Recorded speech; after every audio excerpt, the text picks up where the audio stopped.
Welcome back. We're going to get you guys our doubles lineups today. On court one, we've got Pavel Model and Stein Slump. They're taking on Alexa Lazarevich and Melker Isaksen. On court two, we've got Tom Moon and Chris Edge, a familiar duo. They're 4-2 together. They're facing Legal Perez and Rasmussen. And then on court three, we've got Francisco Rocha and Max Rausch facing on Nam Pham and Shu. Yep, exciting stuff right there. Excited to see Tom and Chris back at it. Yeah, that 4-2 record's pretty impressive so far. You know, the first tennis match that I ever covered came down to last court, and it was Edge who had an ace to finish it out. That was probably my top highlight that I've gotten so far, was him finishing off that round. So he had a quick impression on me for sure. Definitely. Doubles-wise, we've got a pretty good team for doubles. I know Tom's mainly a doubles player. Mm-hmm. You're looking at his just this season, he's been with Edge each time, and like I said earlier, they're 4-2 together. And we've got Rocha back in. He's 4-3 in doubles. He's a good player. He had Conference USA Player of the Week. Yeah. Was it last week or we had Blue Raiders back to back. He was him and the Czech Assassin. Blue Raiders are getting ready out there. We're about to head into the national anthem here soon. And then our Blue Raiders will take court, and we can get this thing rolling. I'd say my biggest look ahead is for Moonen and Edge. If they can get a quick win, it'll get a little bit of energy off of the other guys and let them finish up. Important that doubles point is. Just going in and having that doubles point right off the bat really just sets you up for singles matches as well. And that's really the most important part. So starting out with doubles, it is very important, and hopefully Moonen and Edge will take another win there. And Rocha and Rauch, are they who's playing together with those two? Are they together? Rocha and Rauch. Yep. Yeah, and I hope that they'll take a win as well. I think they're likely to. I think they're all likely to, but we'll see. Yeah, we've got a pretty good team when it comes to doubles in our matchups. We're 11-7 right now, I believe, with doubles. Last time at home against Rice, which was our only Conference USA matchup of the year so far, we took it, and we were falling behind in doubles. Mm-hmm. And they were able to come back and take the doubles point, and that helped out massively later on in the night. Yeah, definitely. Because if you can get that doubles point.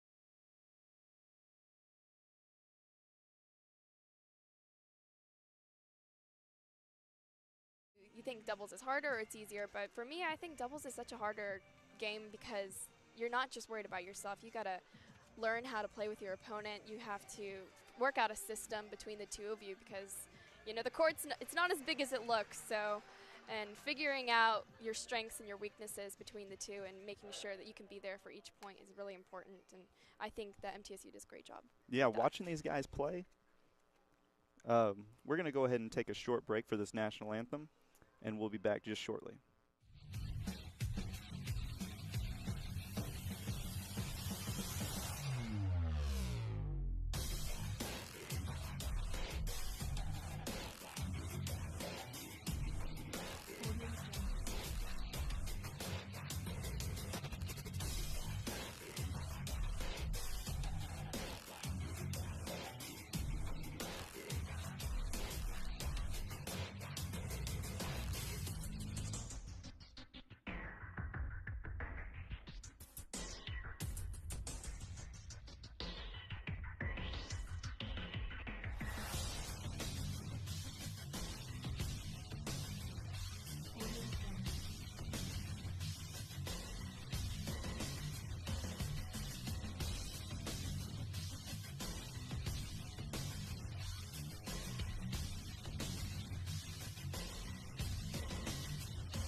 Hello, everyone. Welcome back to MTN Sports coverage of Blue Raider tennis on CUSA.tv. I'm Will Stevenson here with Sarah Ottman.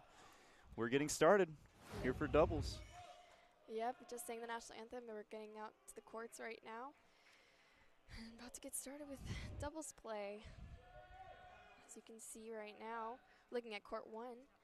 And on court 1 we have, let me see right here. Stein and Pavel. Yep, Stein, Slump, and Pavel Motul. I think they're going ahead and getting started right now with this match.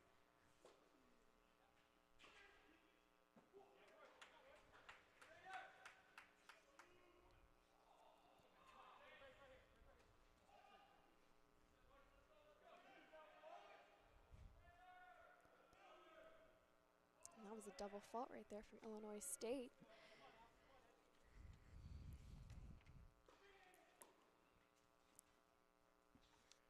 For those watching, we can see Stein there on the left receiving and Pavel on the right. And MTSU is at the top of your screen right now. In the blue, of course. They get a nice start out on this game right here. An easy point starting right off that double fault.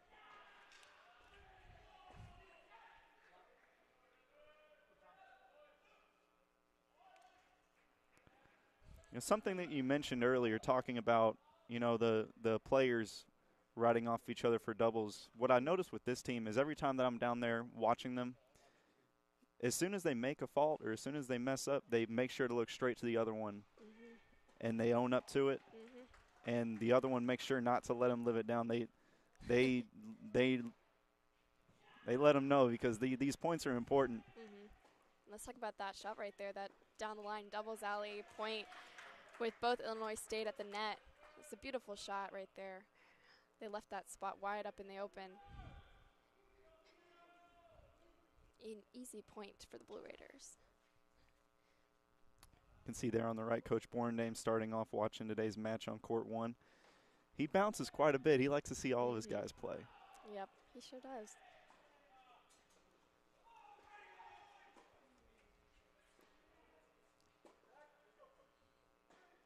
Oof. And I do believe that's game for the Blue Raiders. So they just broke Illinois State right there. An easy game, a quick one too. Starting out, so we might want to go check out court number 3 right now, where we are seeing Francisco Rocha and Max Rauch playing Namfan and Ming Chu. These Blue Raider celebrations, they let you know when they score. They and let you know. It's important, you know. That energy really helps you play. You gotta get your energy up when you get those points and live in it a little bit. MTSU's receiving the serve right now.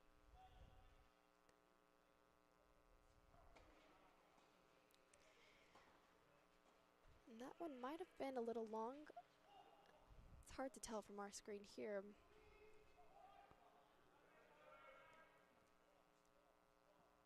For those watching, we've got Max Rauch on the left, Francisco Rocha on the right. A good doubles pair right now with a pretty good record.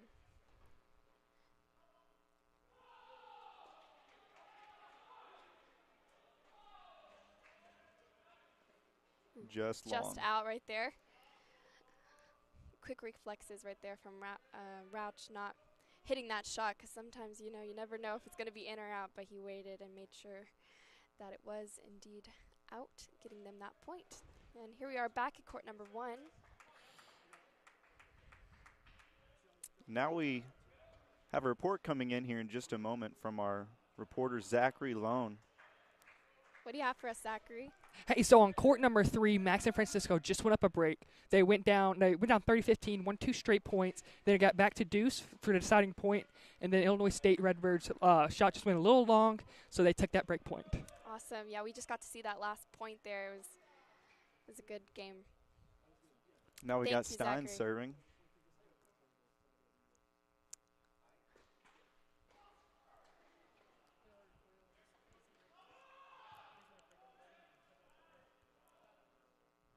Out of any Double player fault. out here, you can hear when Stein serves. He lets it all come in.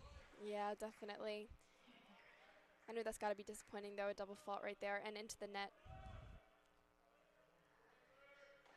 It's one thing Coach Jimmy has talked about a few times in coach interviews, how of all the shots that he hates the most is a double fault into the net.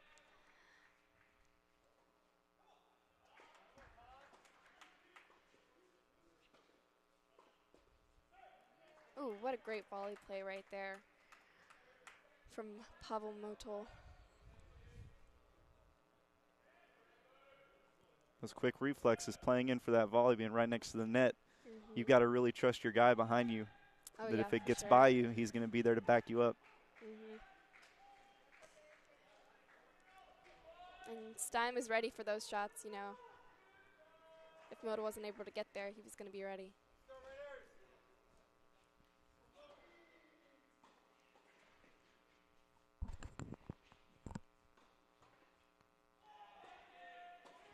What a slam there.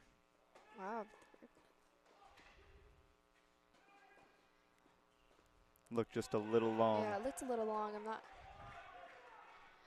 See Borendame now heading over Mm-hmm.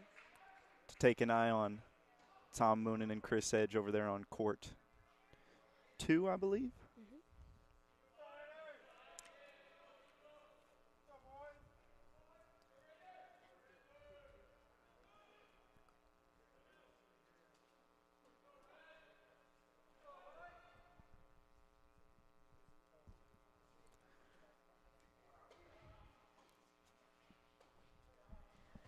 Looks like we have another report coming from our sideline reporter, Zachary.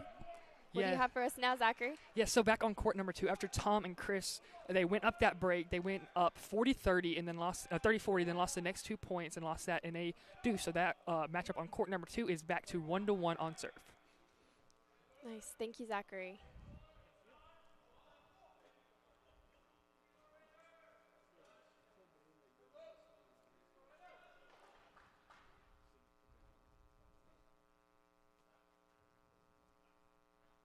Stein giving a little motivation to Pavel there Mm-hmm. as he's set to receive.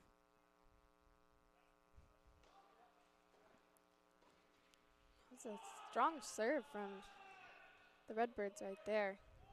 I do believe it might have been a little bit out. Nope.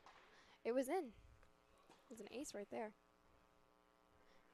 Tell me a little bit about what that's like, getting a stronger serve coming at you and having to suppress that power to be able to keep it in play on the return.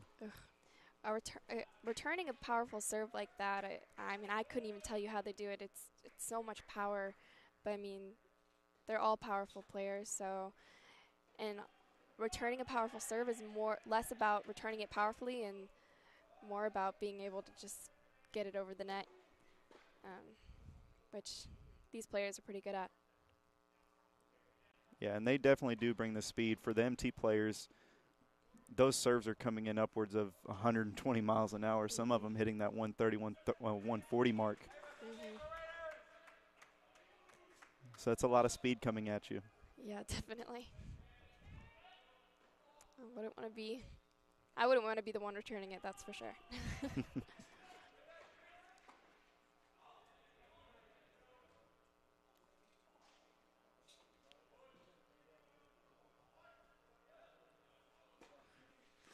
Turn goes into the net there. I do believe they may have lost that match right there. It looks might like have been they the game point. Looks like they let that strong start slip. Hopefully they can adjust that and bring it back. Definitely. We might want to come back to court number 3 right here. Oh. And there you saw it. That one gotta hurt right there. No one's safe on the courts. Oof. Oh. At the end of the day, though, it's just a chuckle and get on to the next hit.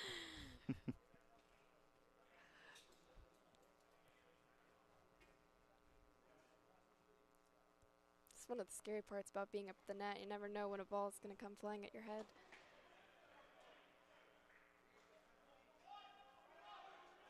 Oof. Pretty serve right there. from the Redbirds. Looked like Max trying to return that. Let it come a little high, pulled it just a little bit. Now Yeah. Coach Borendame going in there giving a little bit of advice. Mm-hmm.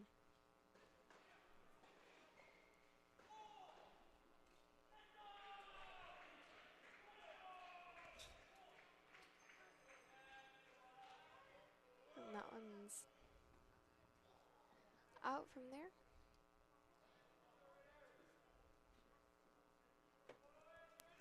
We've got Zachary Lone back with another report. Zachary, what do you have for us? So another break on court number 2. The Illinois State double fought away deciding point, and now MTSU's up a break. So Tom and Chris are up that break, ready to serve. Awesome. Thank you.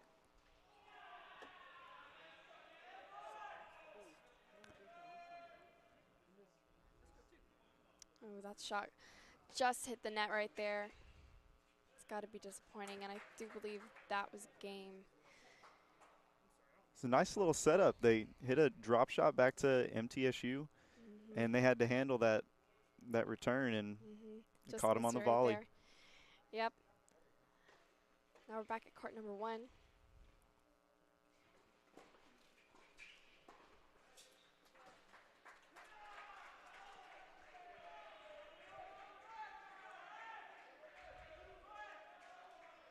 It's a beautiful little net play rally right there.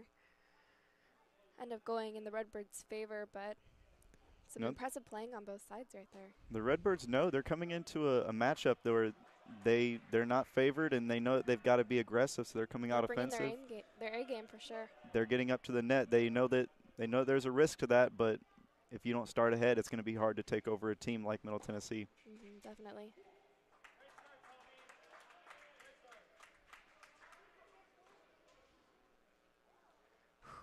Nice volley right there, cross-court volley for MTSU, giving them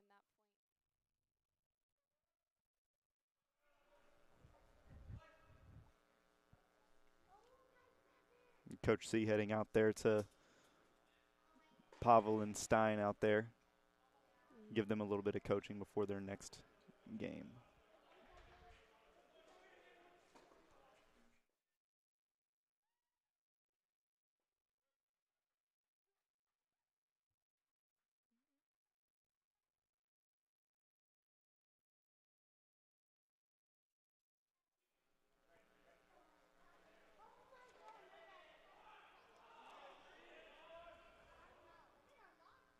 Serve is a little bit long right there.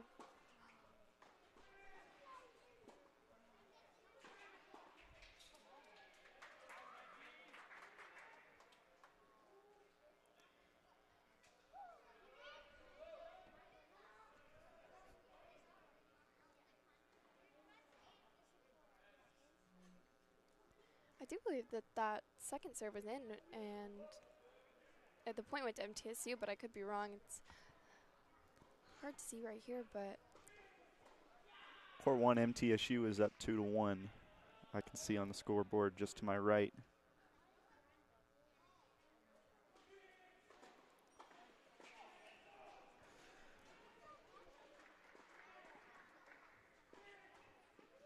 That'll be Pavel serving. They couldn't suppress the speed. There it goes, just long. A beautiful serve right there.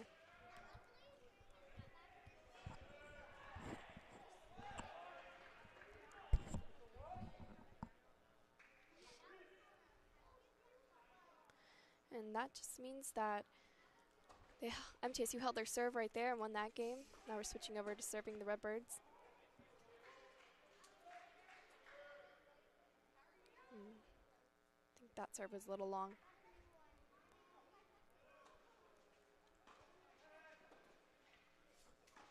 The Blue Raiders do head out on the road after this matchup, but they need to get through this one first. They're on a pretty impressive stand at home. As Stein gives them the advantage there. It's a pretty important game because the Blue Raiders are 21 straight wins at home. Know. And that dates back to the 2018 season. Pretty impressive streak going on right now. I hope they're able to keep it up today. That serve is just a little bit wide there.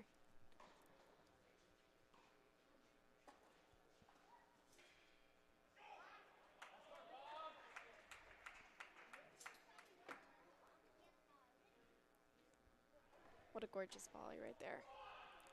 And we've got Zachary Lone back for another report. Zachary, what do you have for us? So station on court 2, Tom and Chris just dominated the last 2 games. One, the break going up 40-15 and ended up taking that game. So now they are serving up 2 breaks with that score 4-1. Awesome. Thank you, Zachary.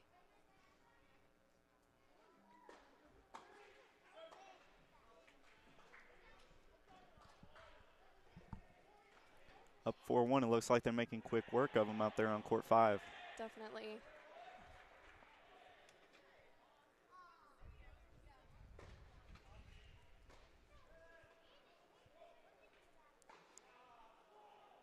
Court 3, it looks like, just got tied up to 2-2.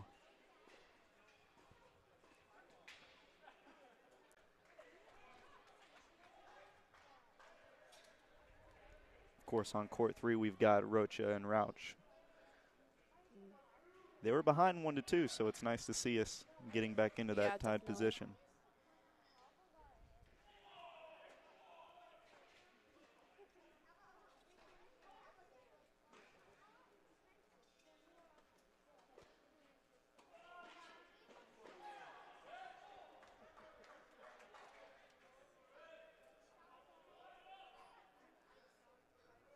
Oh, what an effort to try to get back to that. That was such a hustle right there. Didn't end up working out in his favor, but you got to give him props for that hustle. Had to run clear across the court, and that's on doubles. That's a larger court. That's a lot of space to cover in that much time. Definitely. I notice this is a pair of lefties going up on court 1 against our Blue Raiders. They're both lefties? Let's It's going see. to be interesting to play against. Wow. What a slam. What an overhead shot slam right there. Reaching high above their heads. Unable to hit that one back. Which slams, those are your most difficult shots, because for the height that you have to recover. And the power to give him that bounce, it's definitely a hard shot. But we've seen already 2 of them today, so Blue Raiders must have been practicing those shots.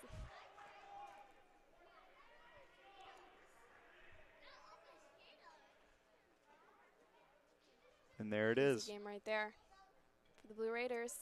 If we could head on over to court number 3 and get a little bit of action right there with Francesco Rocha and Max Rauch, see how they're doing right now.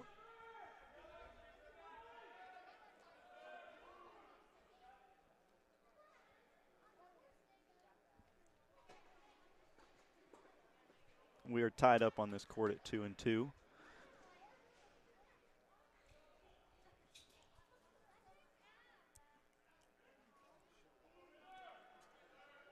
Receiving the serve.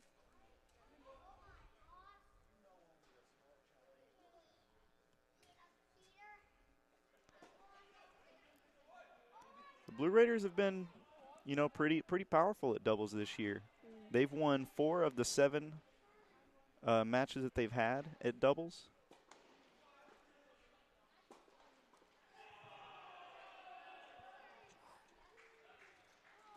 Ooh. How did he get to that? Wow. That was a nice rally right there, and got to give props to the Redbirds right there for that powerful overhead cross court. I saw that one coming, but I was hoping it wouldn't happen. It's so hard to get to those shots. Here we are back at court number 1. Stein on the serve.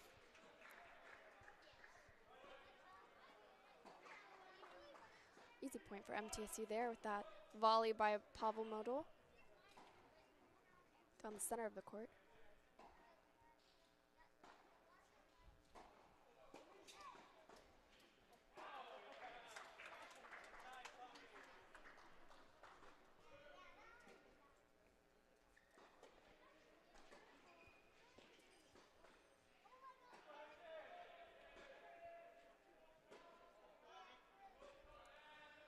Mm. It's a great shot right there. That's what you risk when you're rushing the net like that. If it gets Definitely. by you, you got to deal with that loss. Yeah, those down the line shots. It's hard to see when they're coming, but if you can pull them off, they're almost always a great shot. We do apologize for the quality of the camera over here, but right now you're looking at court 2 with Tom Moonen and Chris Edge receiving this serve.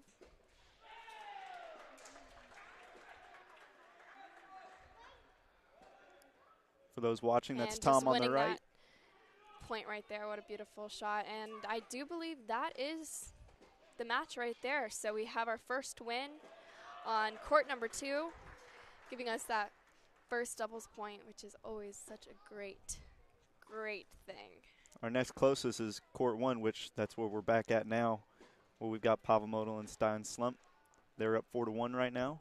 Let's see if they can close out and give the Blue Raiders that doubles point.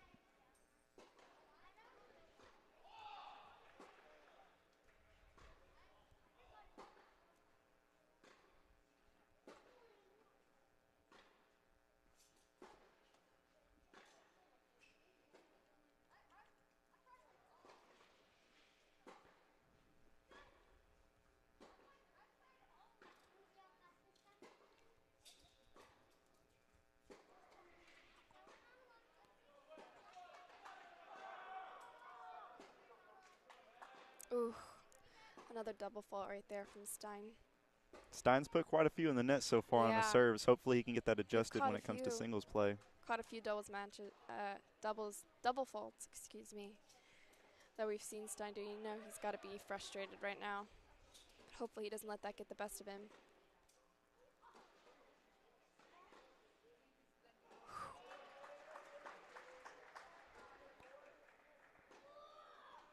What a reflex. Wow. Talk about Pavel Model at the net right there. His net play is spectacular today and really impressive with those really far cross-court volleys. He's very persistent with them as well.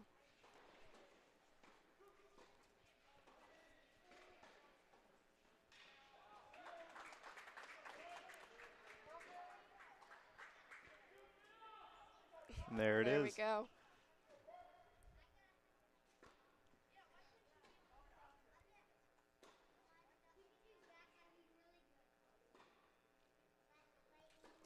So now the score for this game that you're watching right now on court number 1 is 5-1. So only one more game and they have that doubles point right there. Couldn't quite get it over the net right there. He had a lot of speed coming at him. Mm-hmm.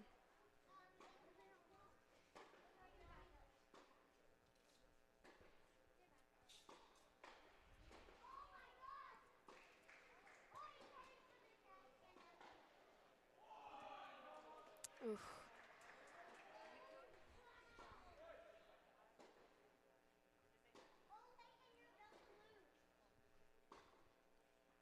While we have the score at 5-1 on court 1, court number 3 is looking at 3-3. Closer match right there. Been pretty consistently tied. It's a good shot for MTSU.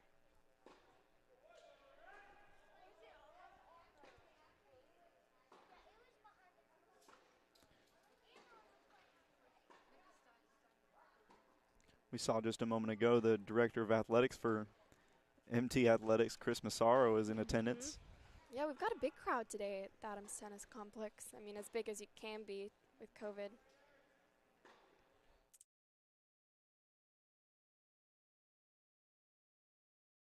Capacity because the ATC starts rocking when the home matches come around. Definitely.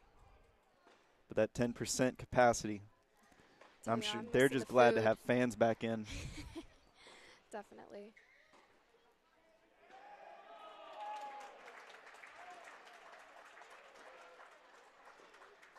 Get in And that there, shot's in right there. What a great hit by Nice Stein. lob right there, high over their heads. And you just saw them trying to see if that shot was going to go out or if it was going to stay in, and it did. It stayed in.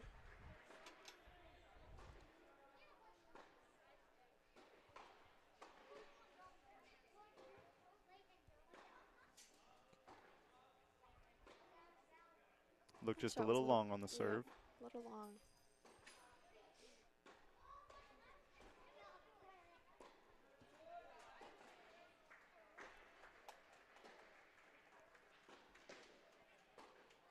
And the double fault. And that's That match is right it. there.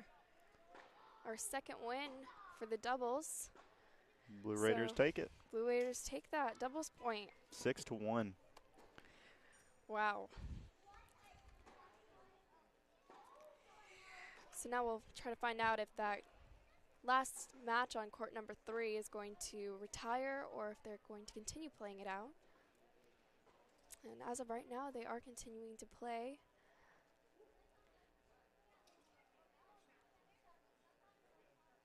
As players, you'd hate to end it on a tie. Oh yeah, definitely. Because, you know, even if you've already lost that doubles point, doesn't mean you're giving it any less of your all. To have to stop is just... You can see the excitement still there for the Redbirds.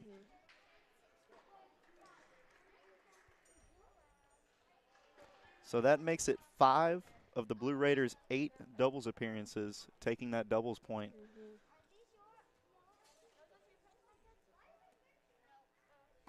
So now that record for Chris Edge and Tom Moonen is up to 5-2.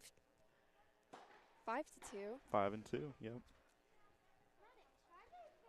It's pretty impressive.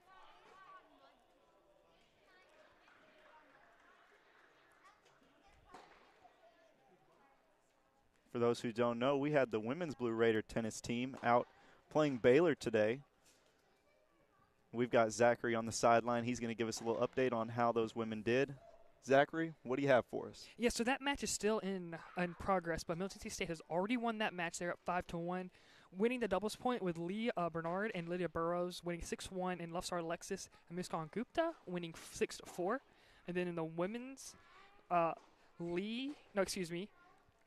Lydia, Zani, Muskan, and Lufstar all won their singles matches, and the only match that we dropped was Lee Bernard, and she lost in a third set tiebreak 10-6. Wow. That's good to hear. I always love to see our Lady Raiders doing well. What a long match right there, though. 3 sets.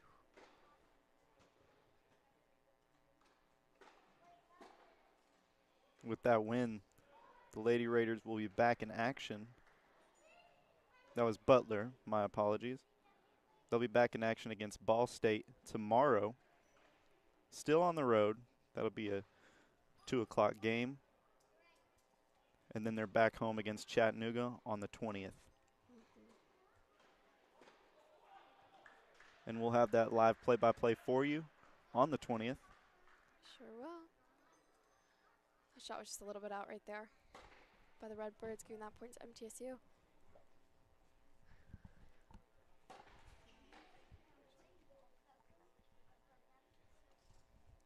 Working at a score of 4-3 right now. So the Blue Raiders are up a game.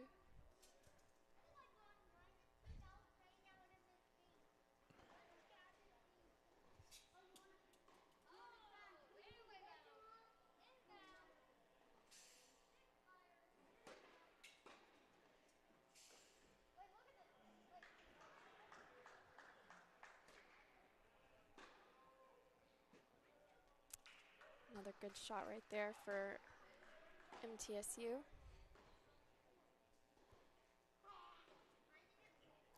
The Blue Raiders, technically still the reigning Conference USA champions from where the season was canceled because of COVID, yeah. safety on COVID. And they've only had one conference matchup this year so far, being Rice, and that was a close matchup, taking 4-3. But we don't see them in conference action again until April 3rd. That'll be against UAB. And right now on the schedule, that's the only other conference matchup that we have. I have to pause right now to compliment that volley right there. What a beautiful shot from, I do believe that was Max Rauch at the net.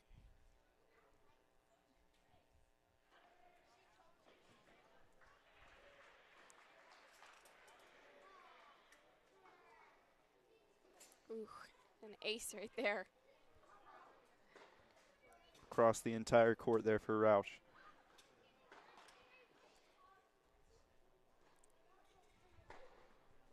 Yep, that was the game right there. You saw that ace giving him that final point. Now the score is up to 5-3.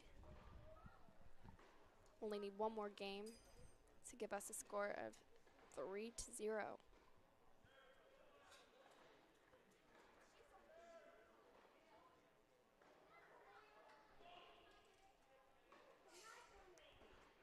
For those joining us now, the Blue Raiders have already taken the doubles point, but they're going to be playing out there on court 3.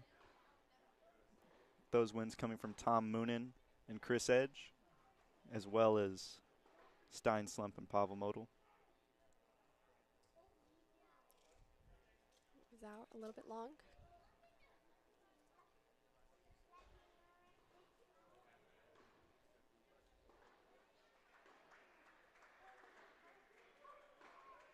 And the double fault.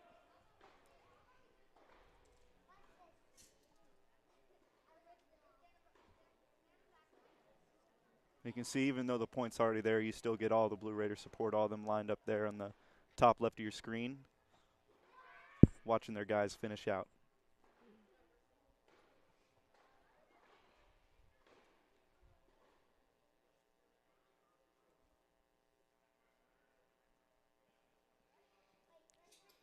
That shot was a little bit long as well.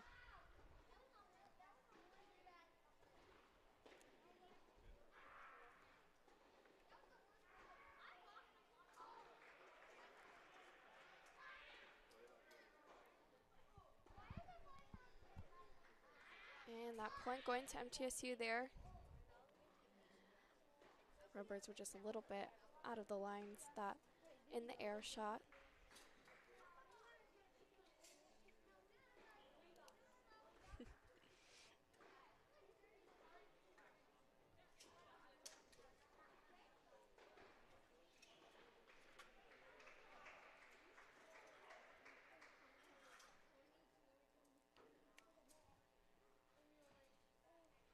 I believe that serve is out, but what a powerful serve.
There it is, the final game and the final win for the doubles point. MTSU takes all 3 doubles matches with a win. Wow. Those being 6-1, 6-1, and 6-3. In that order from 1, 2, and 3. Yeah. And that moves Moonen and Edge's combined record together to 5-2. And that also puts Moonen at 86 doubles wins on his career. And wow. He's at the number 6 rank right there. He's getting pretty close. He's getting to 94 is where he needs to pass to move up on that list. Well, that's pretty exciting. He's very close. We're going to go ahead and take a short break, and when we return, we'll have our singles matches. You're watching Blue Raider Tennis on CUSA.TV.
Hello, everyone. Welcome back to MTN Sports coverage of Blue Raider tennis on CUSA.TV. We are getting into the singles, and we've got our lineups coming in. On court 1, we're going to have Tom Moonen going against Nam Pham. Court 2, Stein Slump against Melker Isaacson. Court 3 will have Francisco Rocha versus Diego Legal Perez. Court 4 be Chris Edge and Bodaful Ruiz. Court 5 will be Max Rausch and Ming-Che Shu. Court 6 will have Oscar Michalek versus Micah Gee. Oscar came in place of Pavel Model, who was supposed to be on court 6, but after seeing how doubles went, they made that change, getting their guy a little bit of time in. A little bit more time on the courts. And Oscar is, I think, he is ranked at number 102.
Of eligibility at the NCAA gave all the players with the COVID suspension. He's able to come back and give them a 5th year and get these guys, some familiar faces in leadership. Definitely. Yeah, we've got 2 grad students as well. I do believe Max Rauch is also a grad student, and so is Oscar Michalek. So 3 grad students.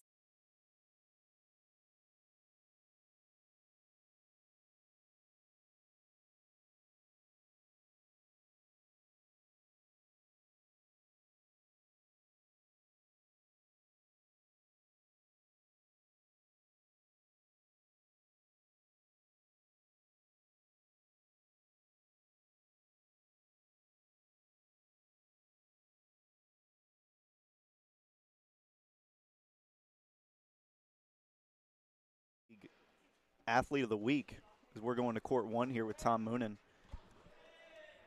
Saxon's the Summit League Athlete of the Week coming off of their win against UIC, which was their first win of the year.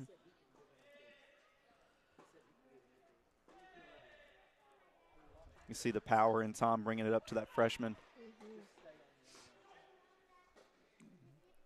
But he drops. We've got Zachary Lone here with the quick report. Zachary, what do you have for us? So on court number 2, Stein Slump went up a break and now is up 2-0. And then on court 6, Oscar Michalek went up a break as well, and he's up 1-0. Awesome. Thank you. We're here on court 1.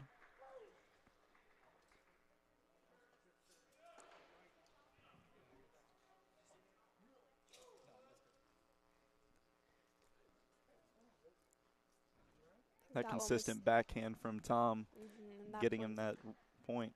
Just a little bit out from the Redbirds there. From Nam Pham.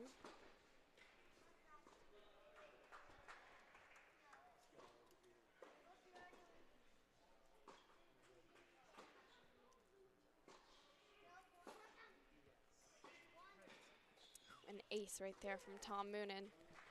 What a powerful serve. Such great topspin as well.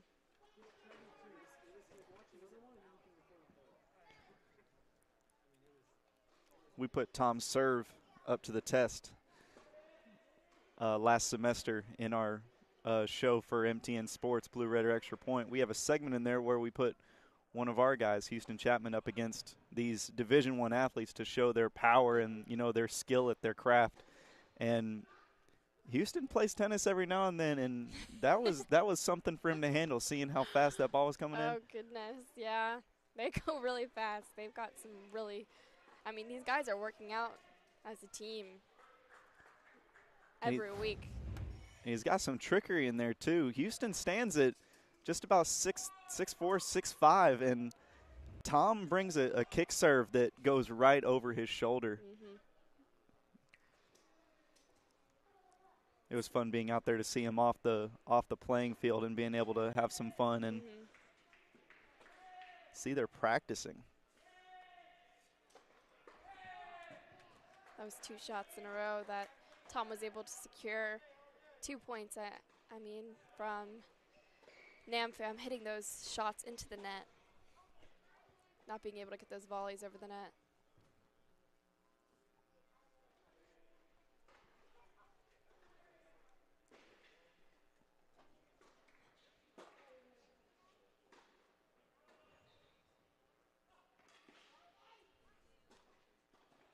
We're heading over to court 2 now, where we've got Stein Slump going against Melker Saxon. Saxon, that Summit League Player of the Week. And another freshman. Second-year freshman, of course. He did play last year, but got that extra extension on his. Instead, we're going to go to court 3. They went to break on court 2. Stein went up 3-0 on a Saxon.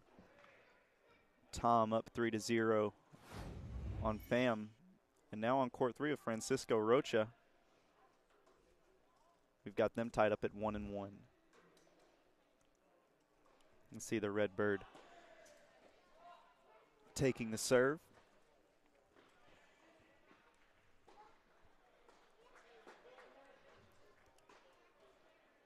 It's Diego Legal Perez serving to Francisco Rocha. And here for you again with another report, we've got Zachary Lone. Zachary, what do you have for us? So on court number 2, Stein is dominating up those 2 breaks now, up 3-0 and serving. And then on court number 6, Oscar Michalek ended up giving that break back on a very questionable call that the ball was right on the line, but the Illinois State player actually called that one out, and that gave him the break. But Oscar turned around and broke him right back, so now he's up 2-1 and up that break. Awesome. Thank you, Zachary. How often did you ever have to deal with those questionable calls when you were playing? I tell you, in college, they've even got it better than you do when you're in high school because we don't have handy-dandy line judges there. So there's a lot of questionable shots that happen in tennis. And, you know, it really goes to play because it's a lot about integrity in the game of tennis and, you know, calling shots as they are. But you'll come across very many players that will call shots out that are clearly in, and it's very frustrating as an opponent.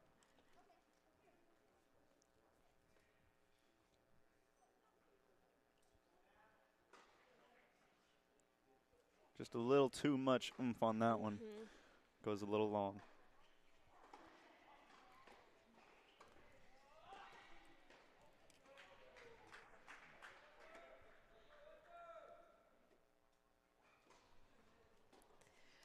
It's court number 3, I do believe, is 1-2 right now. Giving those Redbirds that advantage.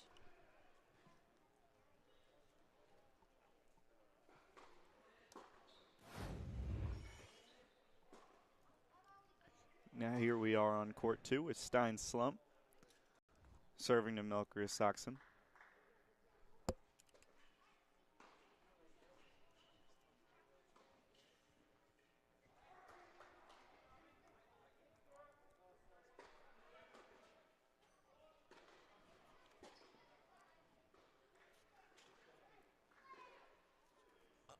Now Saxon may be a freshman out there, but he's still a nice size to him. He's 184-pound freshman standing at 6'4".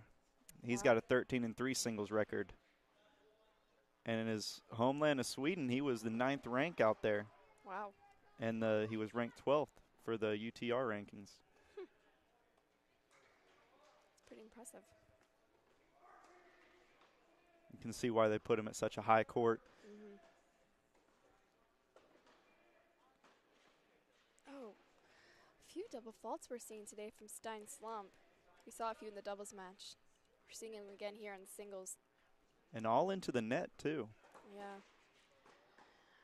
See Coach Jimmy's on the side watching this match play out. No, he can't be too happy about those double faults.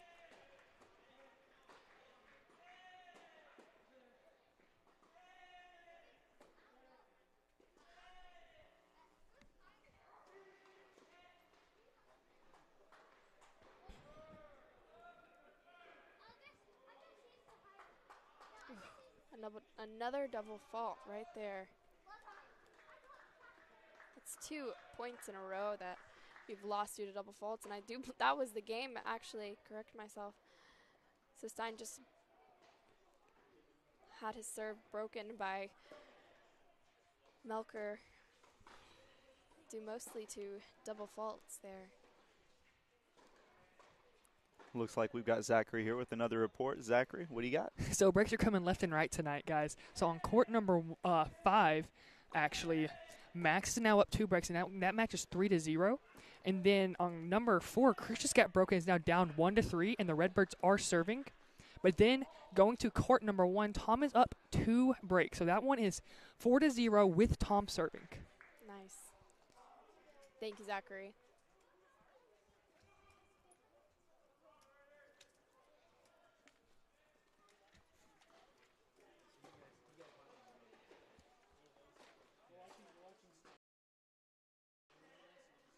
Stein returning.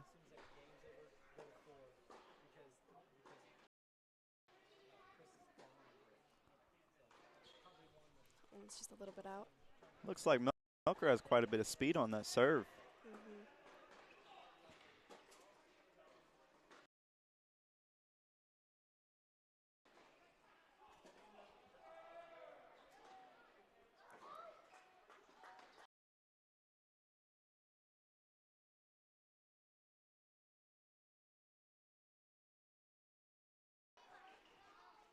Stein was in trouble there. Oof. Almost had a great recovery.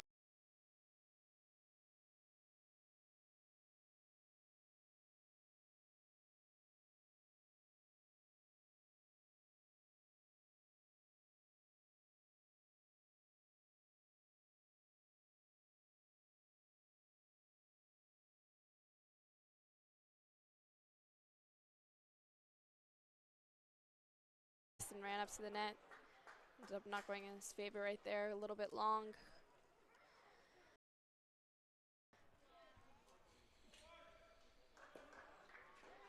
Hopefully Stein is able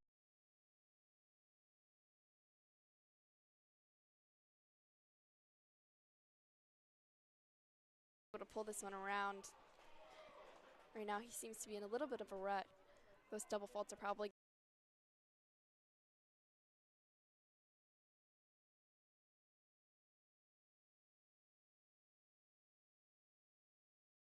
getting to him from last game.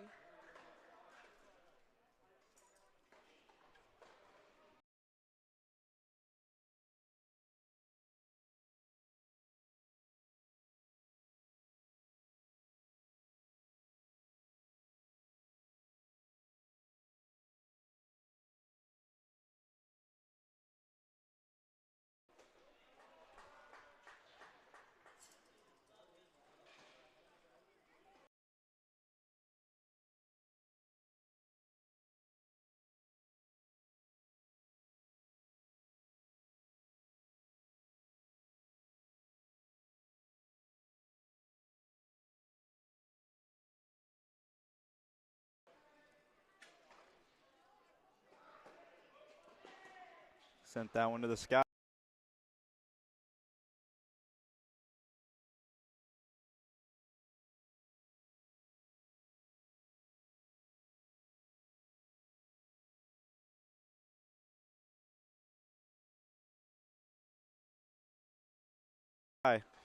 What a great return.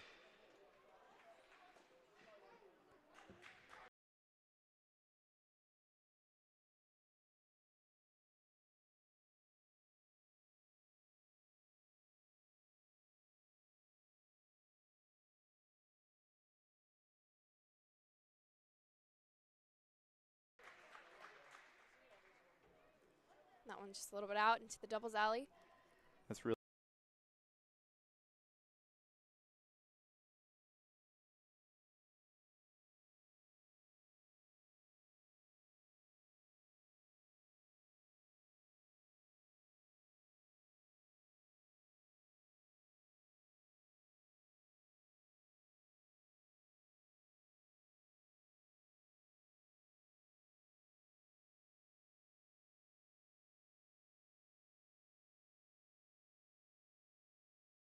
going to help Stein out there.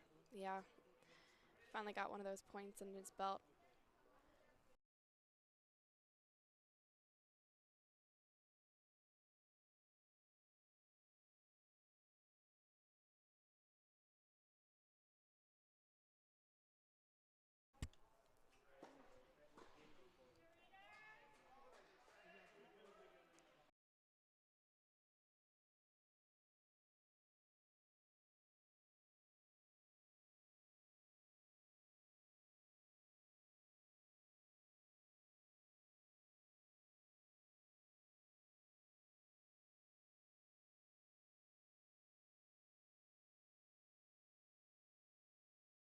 Stein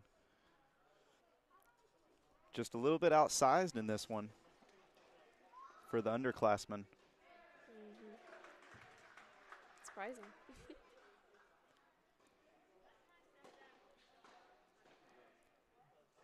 There he goes right there, getting his energy back.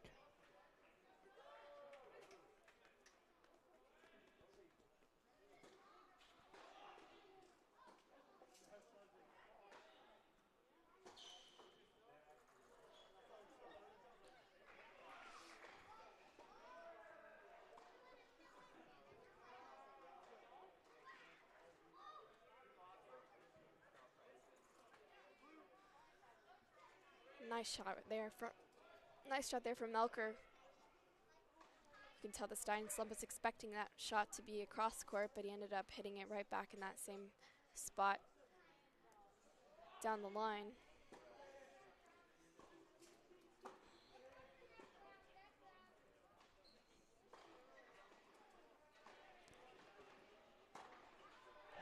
Stein was the winner of the 2019 Conference USA Freshman of the Year. He's a great player. Signature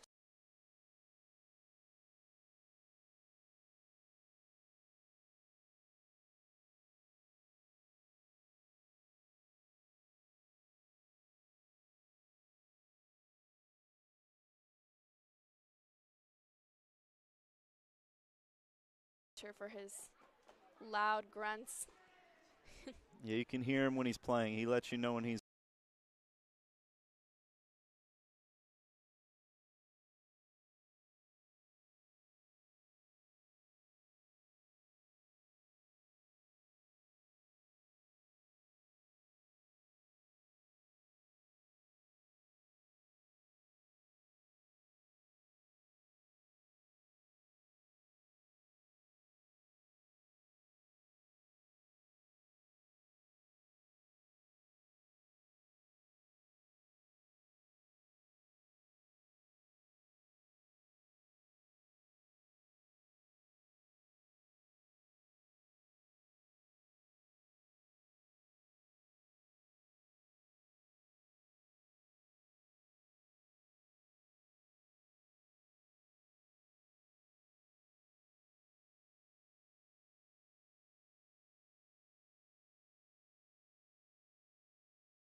on serve for sure. Definitely.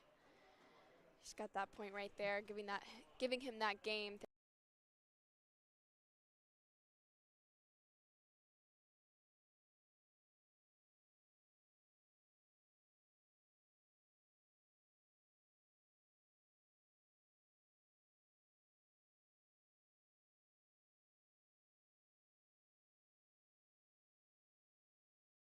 thankfully. The 2020 ITA Scholar athlete taking that point. And here we are on court number 1. Tom Moonen is up 5-0. Receiving that serve right here. Could be the final game of the first set.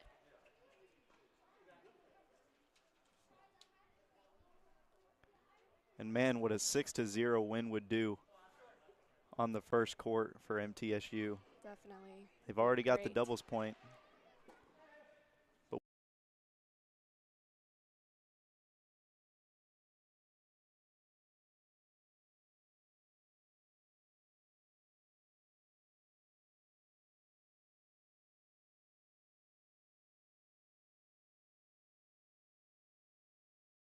with them playing out that doubles, if it comes to a quick match, I wonder if they allow the rest to play out.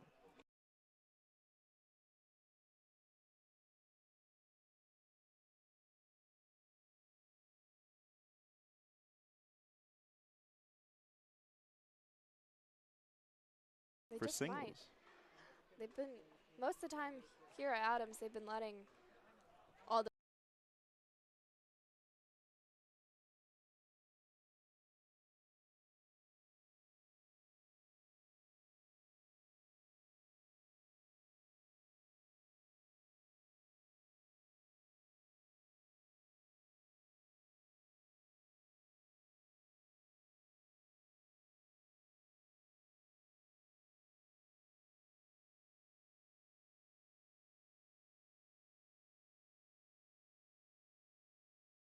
games finish out if they have the time to, because it really is important for both teams to just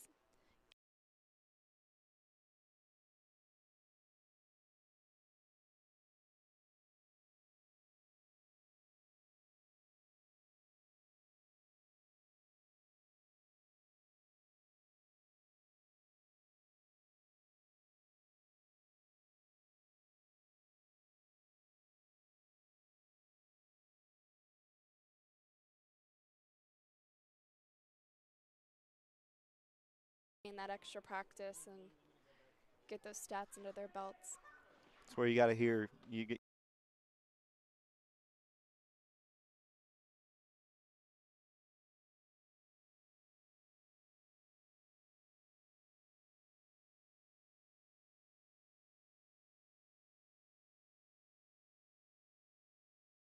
You got to consider both coaches' views. You know, for MTSU, they've got a really rough, couple of matches coming up. Really big teams that they need to take wins on, especially if they're searching for another national ITA ranking as a team. Last time seeing them ranked at number 28. A little too powerful right there. That was last year before the season was called off.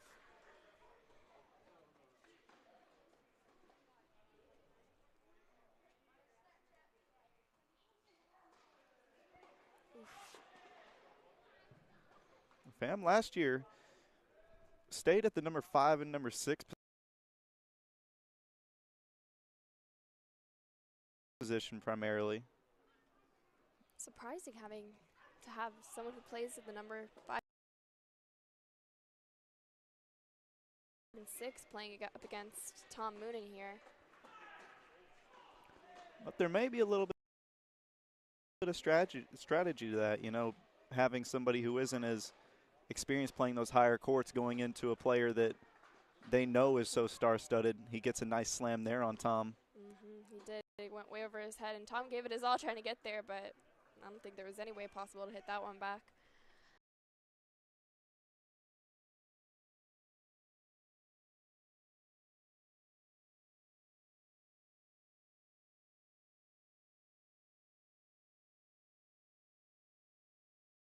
And you're right. Playing someone who's better than you really does help you improve as a player.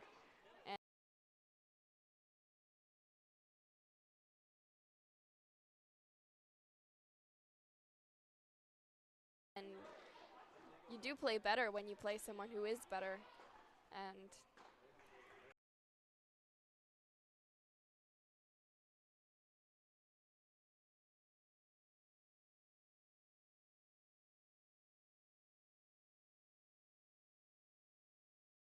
that may be the strategy here today for Nam Fam, just to get that experience playing such a better.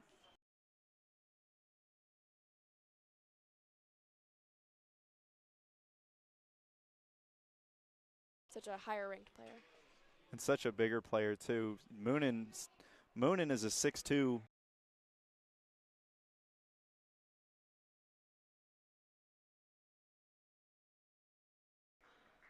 Solid player.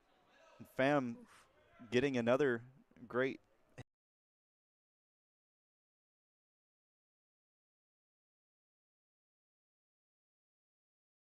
hit back on Moonin. Yeah, right Fam stands at only 5'6". Wow.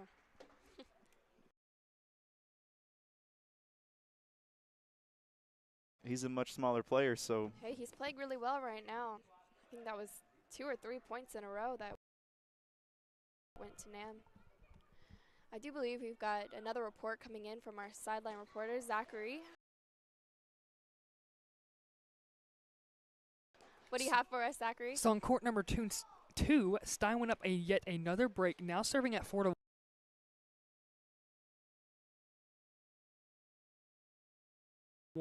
And you're watching Clinic on court number 1 and also on court number 5 as you're watching Tom dominate that.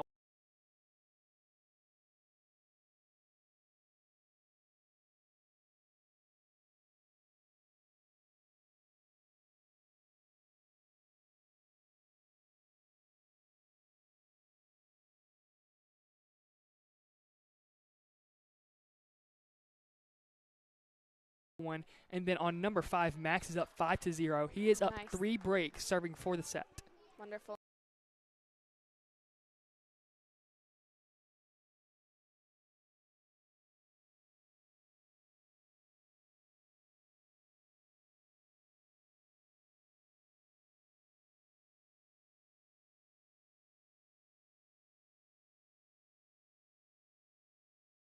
News. Thank you, Zachary. So we're getting close to finishing out.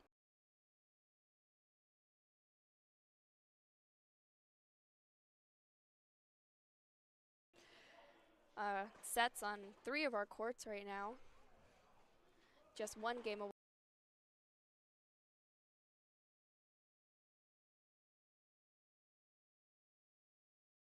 On 2, and for Stein, only 2 games away. A quick first set, I must say.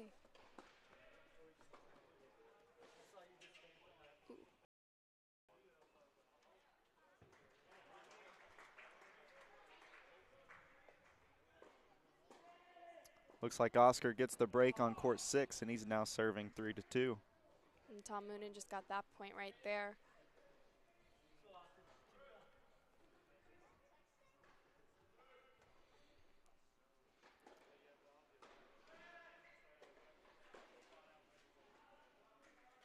And Max dominating on court 5 also. He's got the serve up 5-0.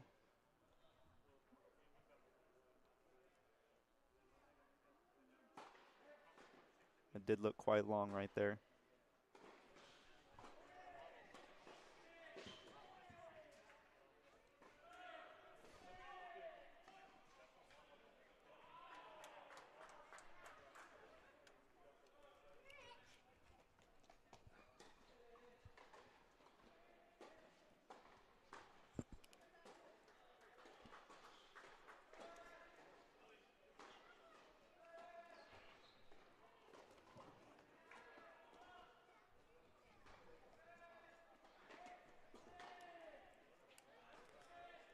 Nice ace right there by Tom.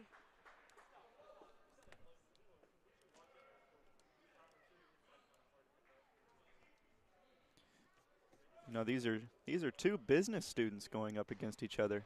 Yeah, really. Yeah, Fam studying international business, and Tom going after his master's degree because of his return with his extra year of eligibility in business and finance.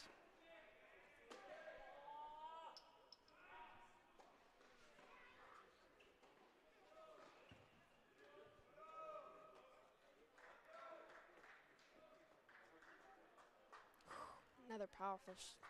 The power that Tom Moonen has is just amazing to watch. And his form and that topspin as well.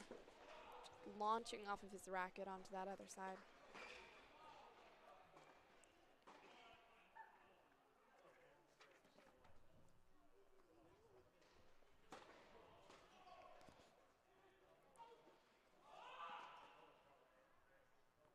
Edge gets the break back and is now on his serve. He is at 3 and 4 on his court.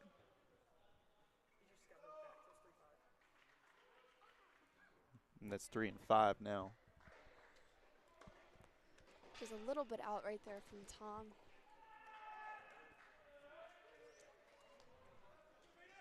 Edge facing Lazarevich on court 4.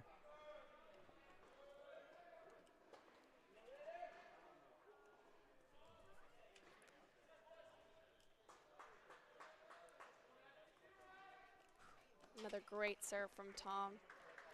Return not even being able to get over the net.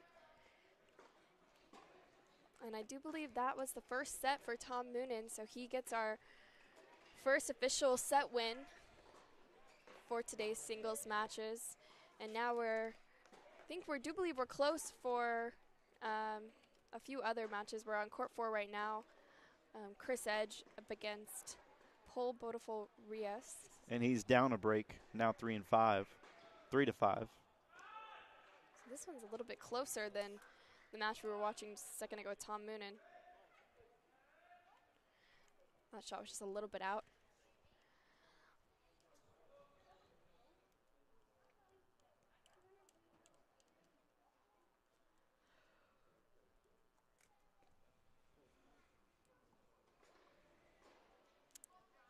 Court 5 has just won their first set, 6-0. Max Rauch getting our second set win for the Blue Raiders.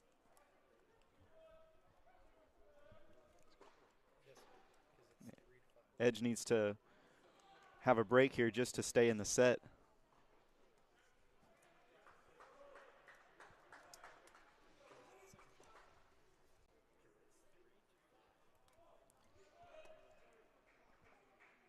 I'm interested to see how Max Rauch,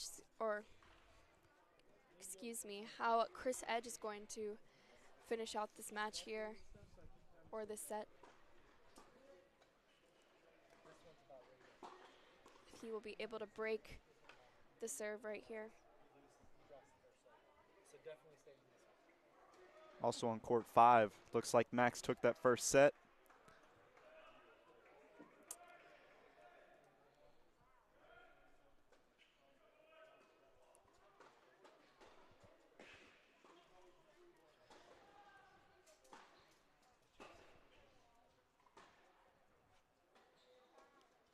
For those watching, we've got Chris Edge there on the far side.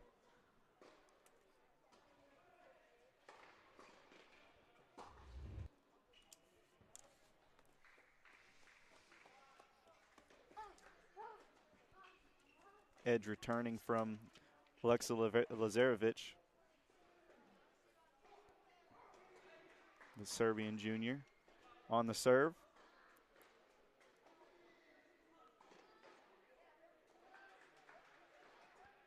That two-handed backhand gives you just a little bit more power.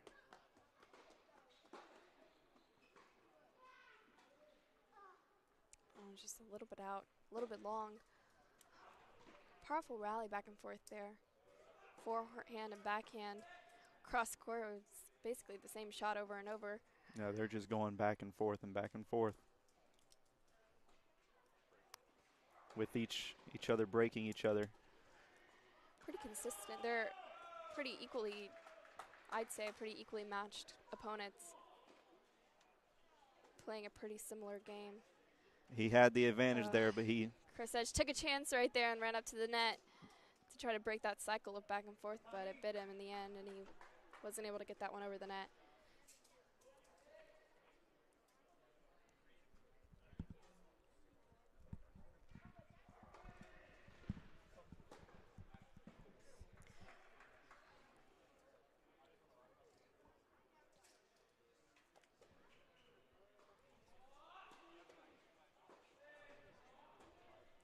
Looks like Oscar on court 6.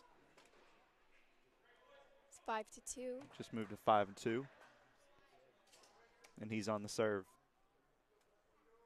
We'll take a look at that right after this. Or that point right there where Paul Ruas wasn't able to hit that shot. Kind of hit, it stood in the air. He wasn't able to hit it against Chris Edge here, but. And you're seeing Mike Agee for the Redbirds on the close side of your screen. And on the far side, Oscar Michalek.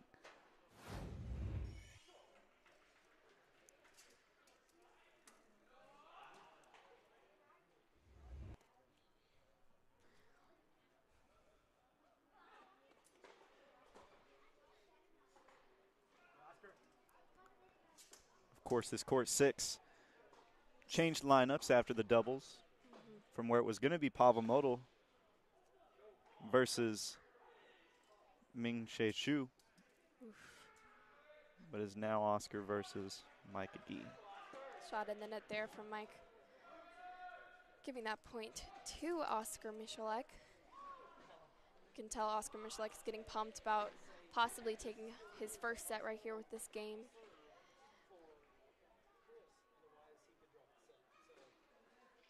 That one's just a little bit long.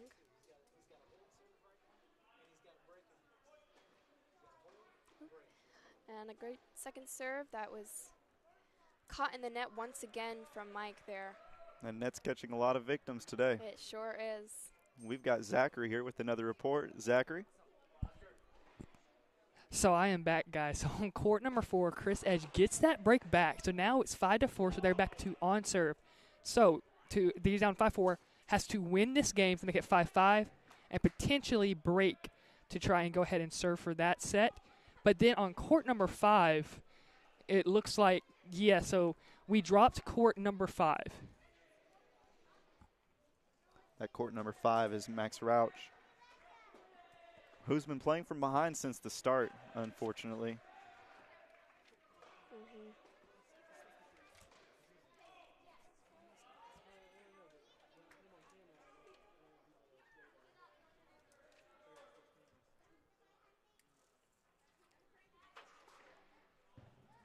And it looks like that's it. On court 6, Oscar wins that one 6-2. So My apologies on that. First set win right there. My apologies on that call earlier. Max Rauch did not fall behind. Max Rauch had already won his first set, if I am correct. He's He's already up. on his second set right now. And up 1-0. And up 1-0. So that's 3 players right now who have won their first set, which is a great sign. We're looking good right now for MTSU with that doubles point, and now 3 first set wins. And talk about a great shot right there from Stein Slum. Right in the corner, right by the service line.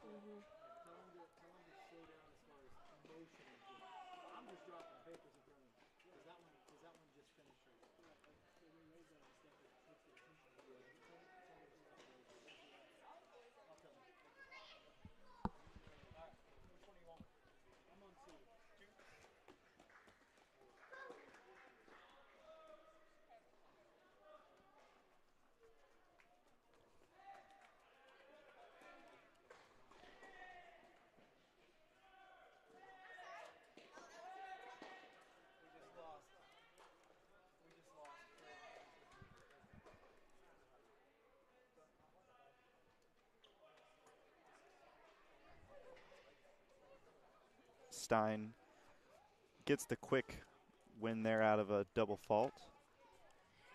I do believe Francisco Rocha just lost his first set, 2-6.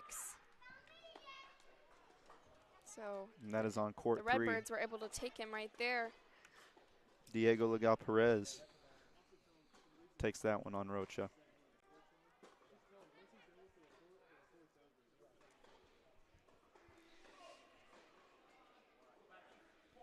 Looking around here in the ATC, seeing all these MT decorations that have been put up within this last year, this place is really starting to look more and more like home for the Blue Raiders. Oh, definitely.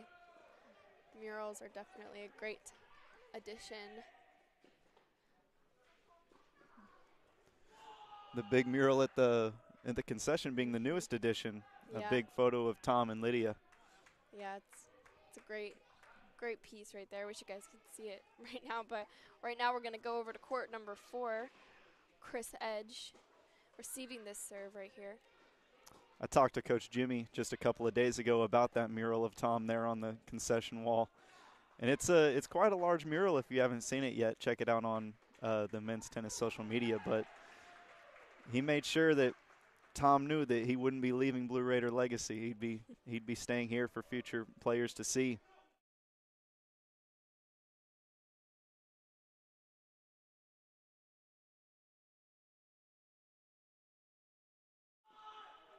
Very powerful shot right there.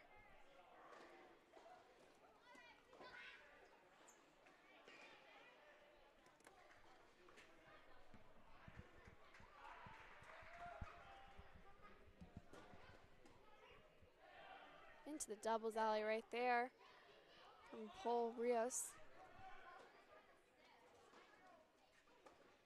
Chris Edge just might come back right here with this game. And he did. He looks like he won that one. He definitely needed it. He did. He had quite a comeback. Yeah. And is that score now 5-5, or I can't see the scoreboard where I'm sitting. In court 4 is 6-5. Oh, great. So only one more game right there. I think you have to win by 2 in college tennis, so he needs to get up to 7, and then he will take that first set as well.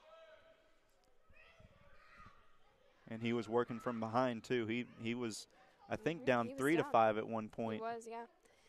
Right now we're looking at court number 6, Oscar Michalek versus Mike Agee. Mike serving right now.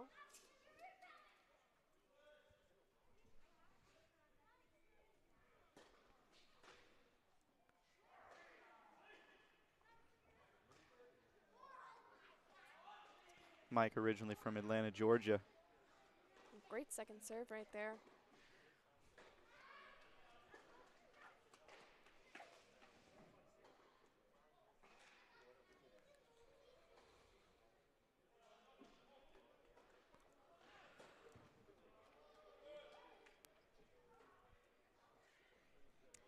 Looks like we've got another report from Zachary. Zachary, what do you have for us? So now on court number 4, Chris does have that break point back. So he's up 6-5, serving for that set. Awesome. Thank you, Zachary. Glad to see Chris back up at the top, hopefully taking home this first set after being in a very equally matched, with a very equally matched opponent. We've got a nice round going here. Oscar's really making Mike run back and forth, but just couldn't keep that one in play. Yeah, that one goes to Mike. Point from Oscar, hitting that right into the doubles alley. We're going to go over to court number 3. Francisco Rocha and Diego Perez.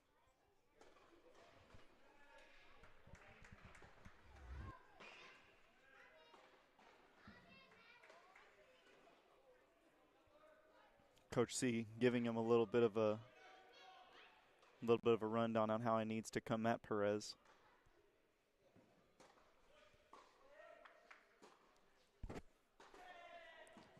Oof. And it seemed to have worked right there. Yeah.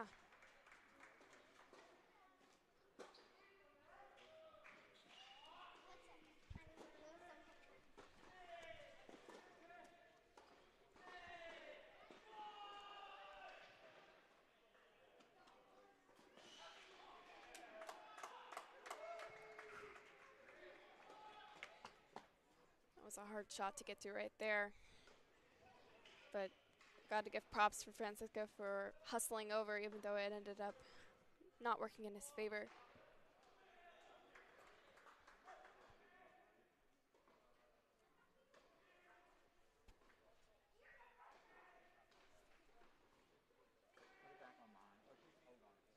Rocha's 3-2 so far in the spring for Blue Raider tennis.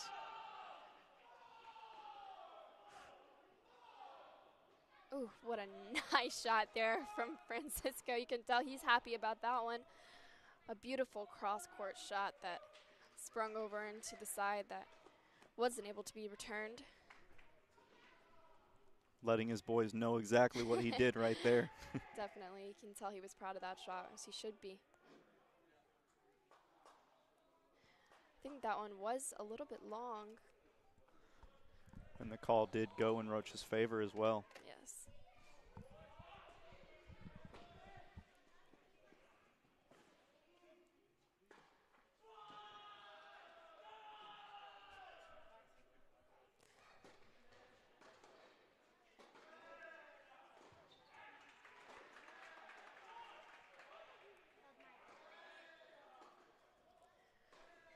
That one might have just been a little bit long there.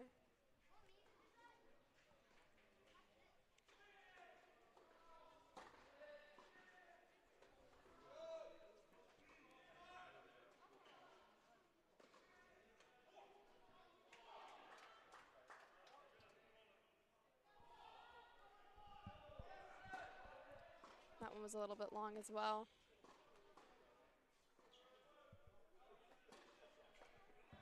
I do believe that that shot was called in MTSU's favor. Right there for Francesco Rocha. And we're going to switch over to court number 1. Tom Moonen serving in his second set. It looks like we've got a word here from Zachary. Zachary, what do you have? So after being down that break on court number 4, Chris Edge battles all the way back, takes those next 4 games and that set, wins that first set 7-5. Wow. Awesome. That's really great to hear after seeing that first set, how close it was. That gives him a big relief. Yeah, what a comeback. 4 games in a row. Going into that second set with that first set on your back is always so much easier than coming off of a loss and having to play a second set. Now we're watching Tom Moonen and Namfam here on court 1.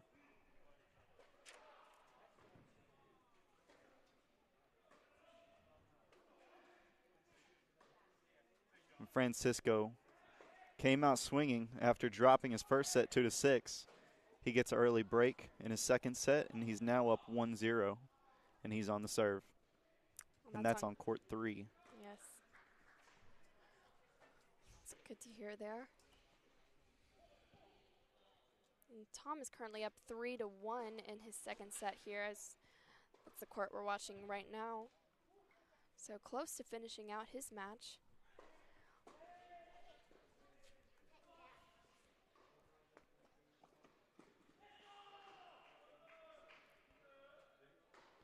You know, in the side of FAM, you don't know where you need to improve until you face a stronger, bigger guy like this. So this is a moment where, in his shoes, you get the notepad out, you start taking notes, and you figure out where you need to get better. And I'm sure that's exactly what he's doing. Oh, definitely. Definitely. And he's got to be improving by playing such a better player right now. You can tell he's holding his ground right now. He's hitting some great shots. And although the score may look like it's not much of a competition, you can tell that he still is getting a few points against Tom there. Here we are back at court number 3, Francisco Rocha.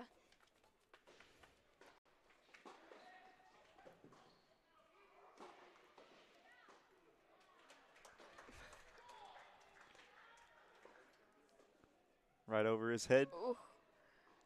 And he almost got there. Yeah, it was a a close great one. effort there. It was a great effort, definitely, from Perez. Yeah, Perez. He had him running all over the court, and he was able to get there up until that moment, but some great playing right there.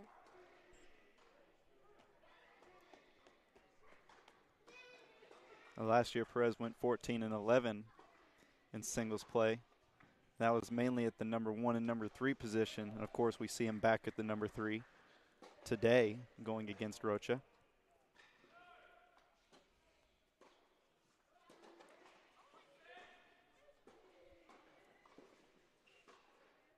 I do believe that shot might have been a little bit out, giving that game over to Diego.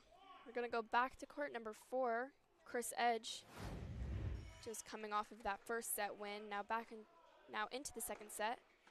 He was working him right there from side to side. Definitely.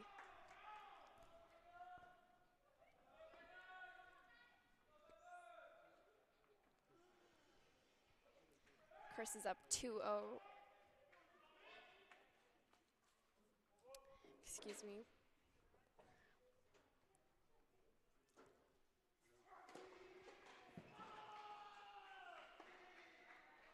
Francisco Rocha is up 2-0.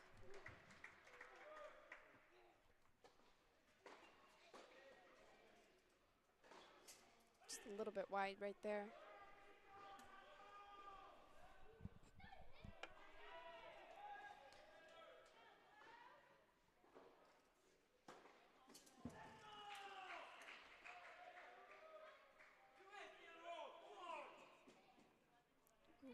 Couldn't keep that one high Caught in enough. the net right there.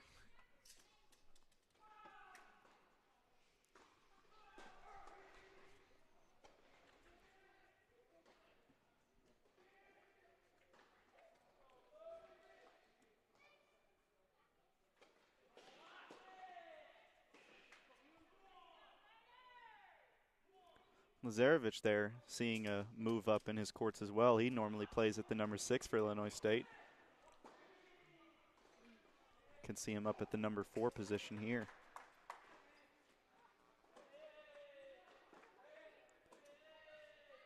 Illinois State got him from Hawaii as a transfer. Wow. Imagine leaving Hawaii to go to Illinois. Ooh, that's definitely a temperature change. Definitely. I don't know if I would be able to do it.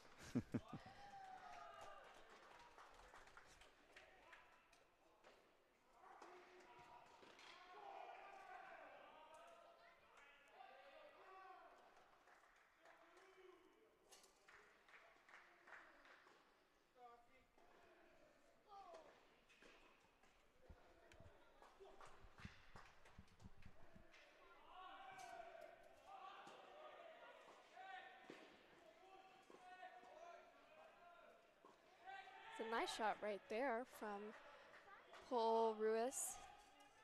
He's able to get that down to the line shot. We're going to switch over to Stein Slump playing on court number 2 against Melker. This one into its second set,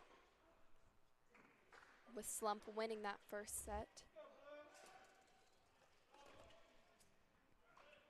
And now the current score is 4-0 in favor of Slump.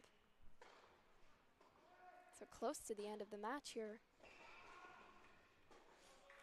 Could be our first one to finish out unless Tom beats him to it.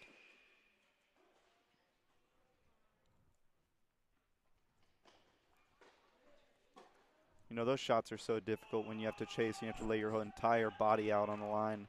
Mm-hmm.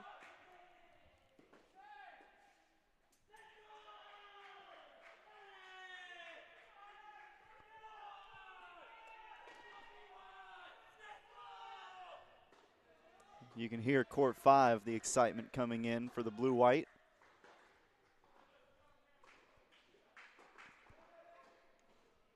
And that score is 2-2. For Max Rauch.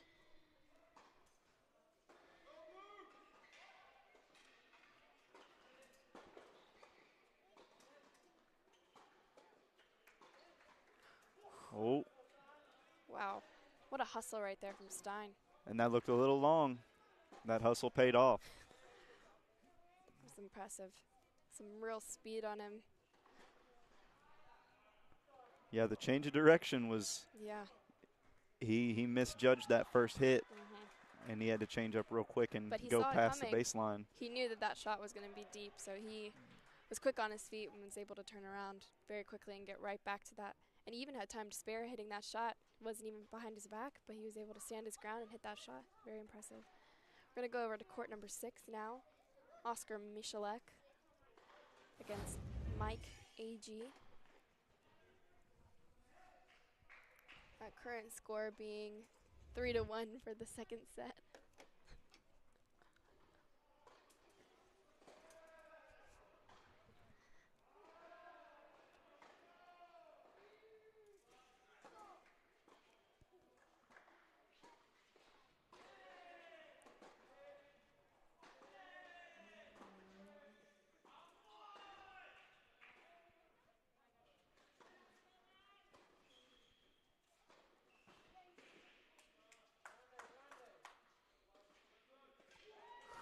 What a nice shot right there from Oscar.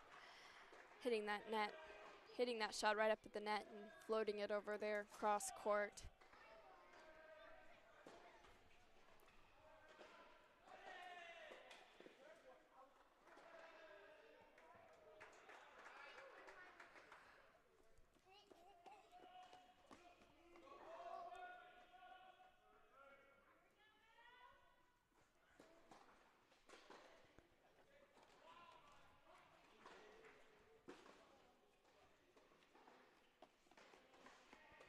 That one looked a little long, but they let it play in, and What about that last shot right there? that was that close. one in? I think it might have been on the line, but I'm not sure what the line judge called that one in or out. But I do believe that it was in. We're over here on court number 2 now. Back to Stein Slump. See if he can finish out this second set, which I do believe the score is at 4-0 still for that second set.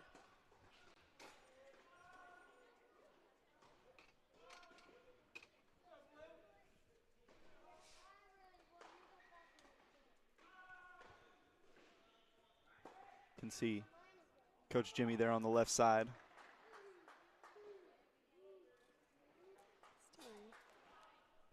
Called that shot out, I do believe. Looks like he's got his eye on Chris Edge on court number 4. We're watching Stein here. He's up 4-0 against Melker, and he's able to right there. improve that lead. Net.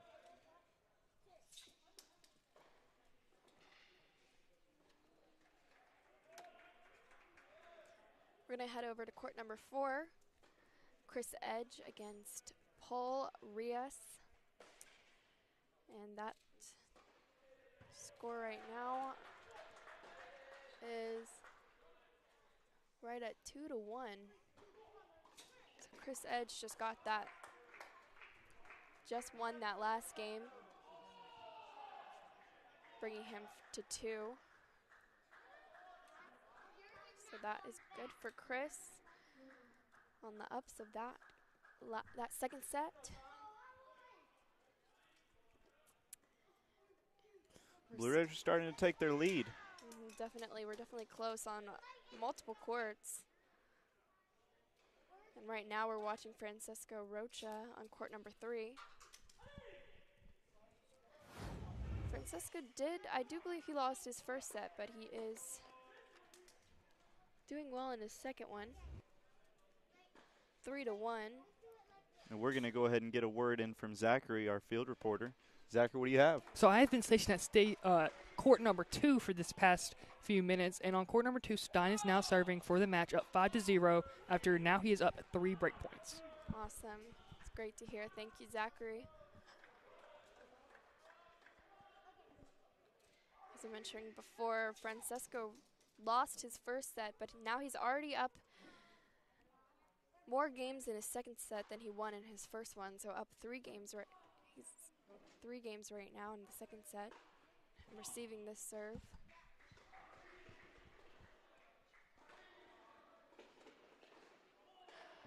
And that net came into his favor right there, giving them that little extra push over the net, making that a drop shot right there for his opponent, not being able to reach it in time.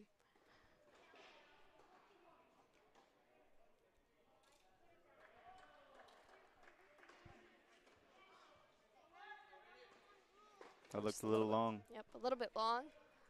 We're going to head back over to Stein Slump. We do believe he's about to be serving for the match. 5-0 on his second set. We'll see if he's the first one to take home a win for the singles.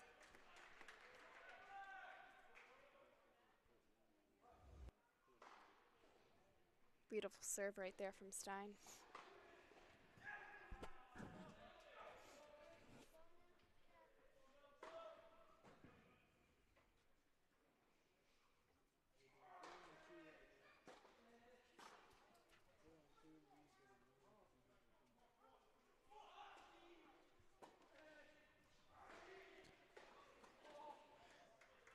We're getting word that Francisco got the break, and he's up 4-1, and he's now on the serve.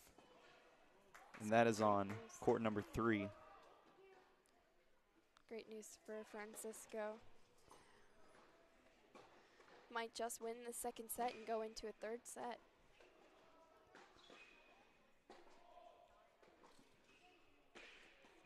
I'm sure if Stein gets his win right here for his second straight set, we're going to hear quite the noise from court 2.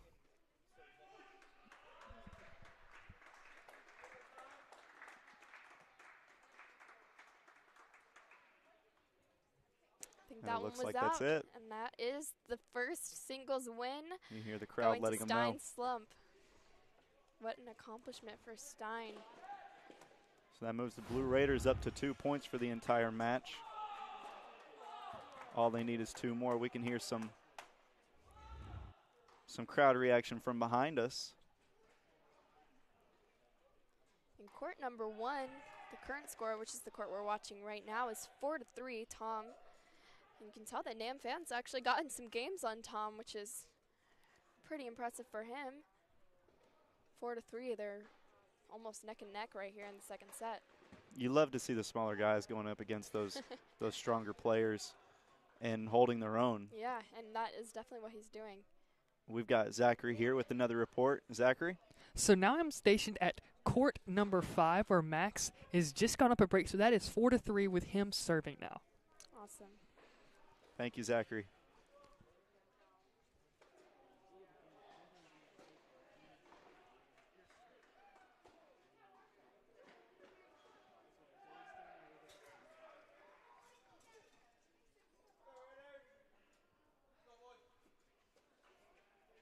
Tom having a little trouble closing out on his second set.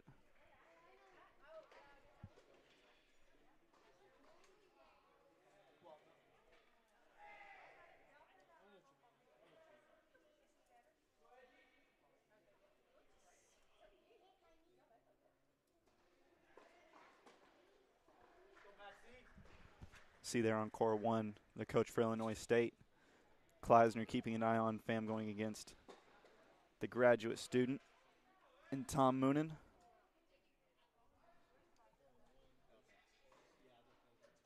This might have just been a little bit out.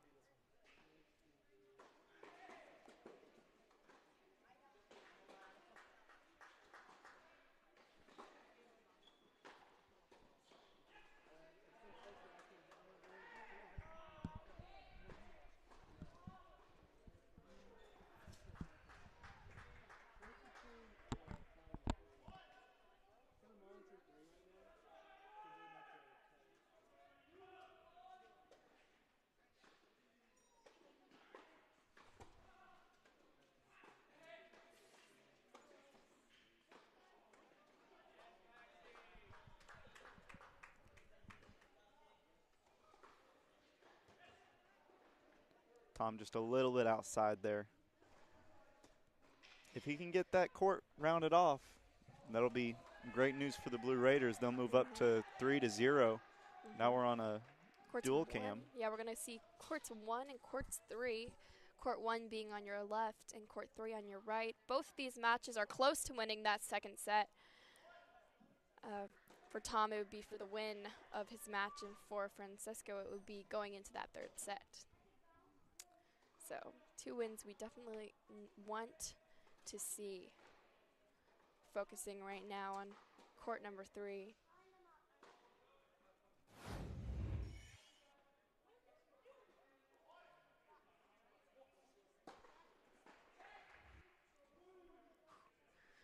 That one going into the net.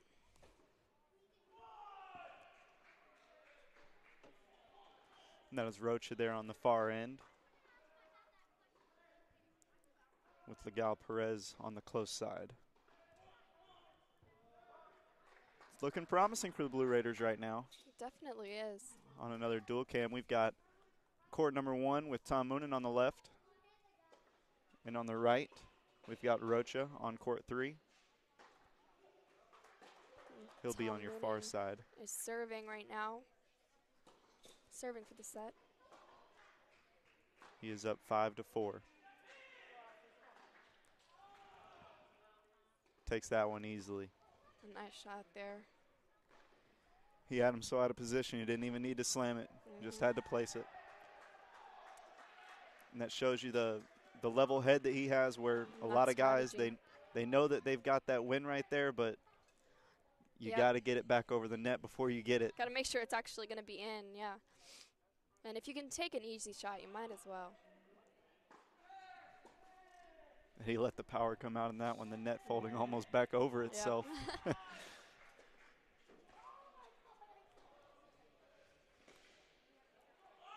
This being his second serve, we might see one of those kick serves here on the left side for Tom. Right in the chest.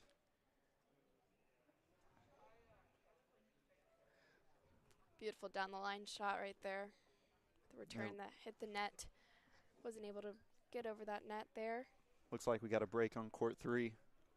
We're going to focus right here on Tom. He's very close to finishing out this match. Still up 5-4. Serving for his win. We've got Zachary here for the report. What do you got for us, Zachary? So on court number 3, Francisco with a powerful overhand ends up winning that set. So now he wins that second set 6-1. So they're now heading to that all-important third set. Wow. Great news. Thank you.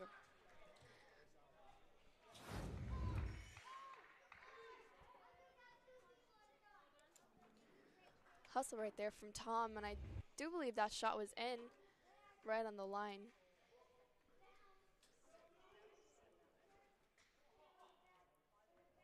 We'll see if he's able to bring out this win in this game for Tom, which I hope he is. We're going to do another dual screen. And Francisco Rocha coming into that third set. He's got to be tired right there. We're hearing some reaction from the crowd.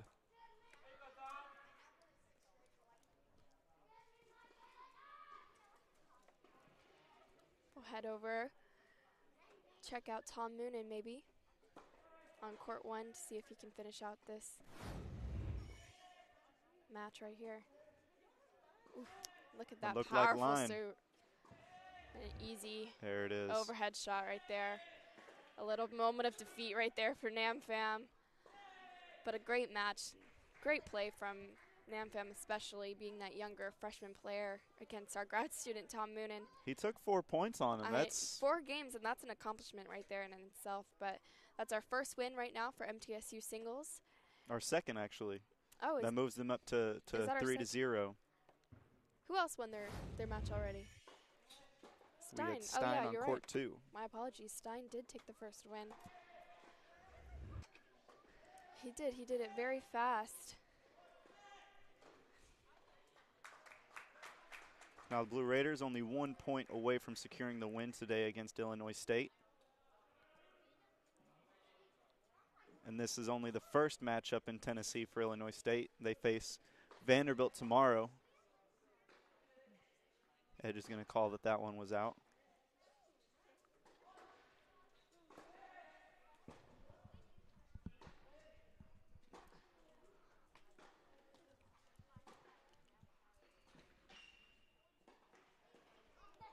It's nice being able to see the kids back out here at ATC watching the highest level of tennis. Definitely.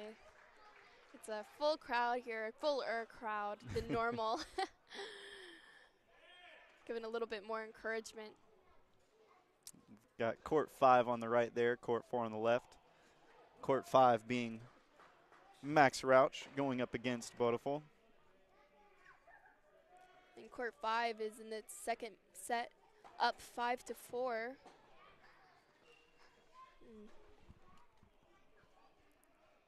And Chris Edge is tied right now 3-3 in that second set.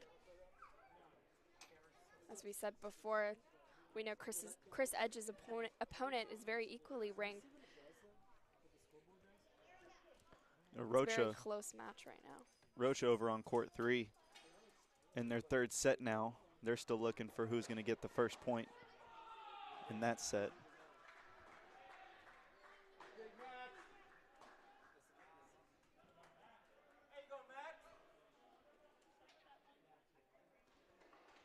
Max's excitement there being heard. That gives him the win, and that gives the Blue Raiders the win for the night. Great news. I do believe they'll probably finish out these matches, but 4-0 we'll for right see, now. But I don't think that they'll retire any of these matches. With it being such a quick win, they're gonna let it play we've on. got time today, no matches after this one, so. But yeah, great news for MTSU tennis right now. We just took another win, keeping our consecutive streak of home game wins. That's just an hour and 45 minutes of play for the Blue Raiders to secure the win against the Redbirds. Yep, and here we are, dual screen again with Francesco Rocha on your left side, court number 3, and Chris Edge on your right side, court number 4, and both players on the bottom of your screen.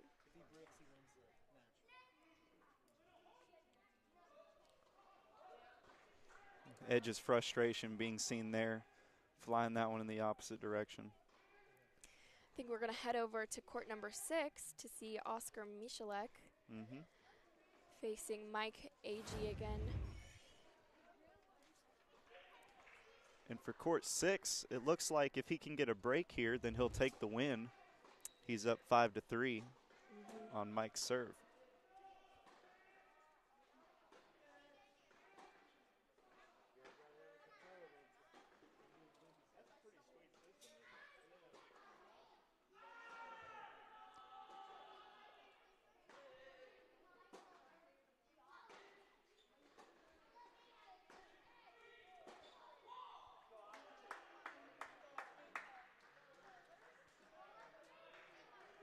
That's a nice rally right there. You know, Oscar Michalek has some really great placing on that court. You know, he was deciding where that ball was going to go. Great rally from both players. He's in the top 125 for ITA for a reason. He's got some skill to him. Definitely. You love to get to see a player that caliber work his way into the lineup every now and then to see, you know, where he matches in a Division I college game. Yeah. So we love to see him. He's very close to taking that win, another win. Now we're looking at court 3 and court 6. So court 3 being on your left side, court 6 on your right. Francesco Rocha is serving right now.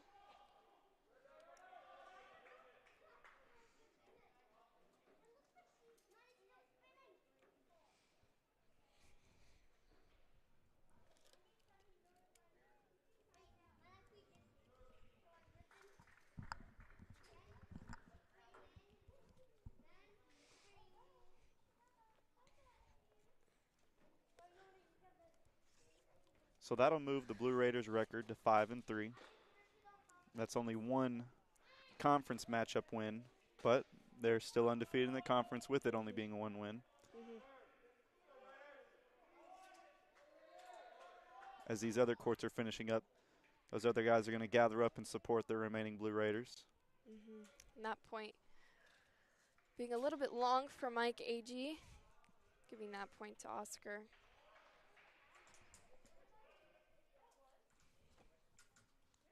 Looks like we may see the end of this match right here with this game.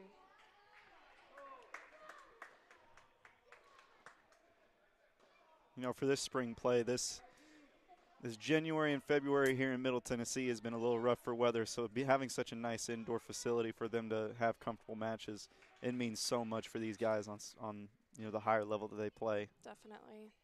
Very lucky to have such a nice facility.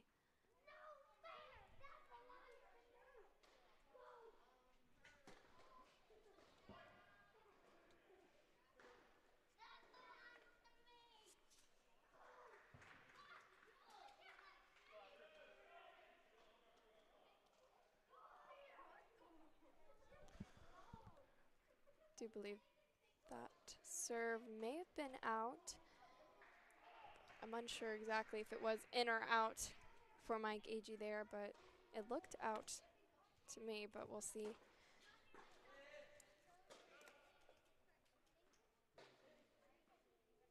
We've got court 3 here on the right of your screen. We're remaining at court 6 on the left. And that court 3, that is in the third set, where Rocha has dropped the first, where he was broken for the first.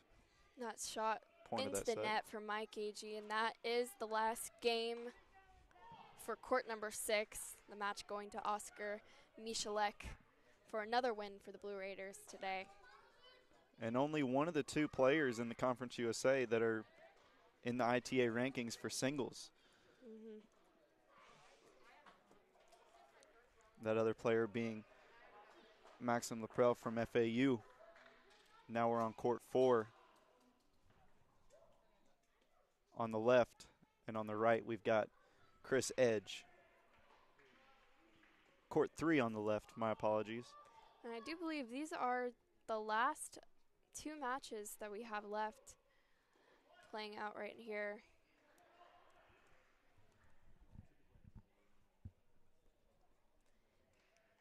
Court 3 into their third set.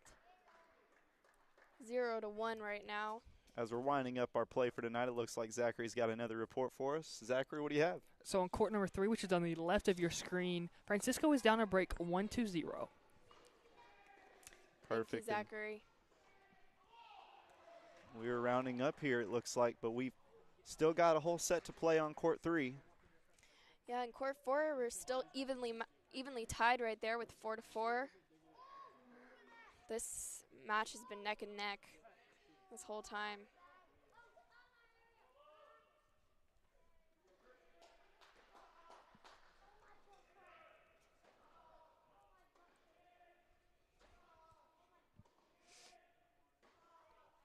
It's got to feel good for the Blue Raiders knowing that they're about to head onto the road tomorrow morning, heading out to Indiana to face Notre Dame. Notre Dame. Yeah, And they're leaving with a win. definitely. Give them a little bit of extra confidence going into that match. Especially after taking a harsh loss against Virginia Tech Definitely. recently. And that was a 4-1 final score.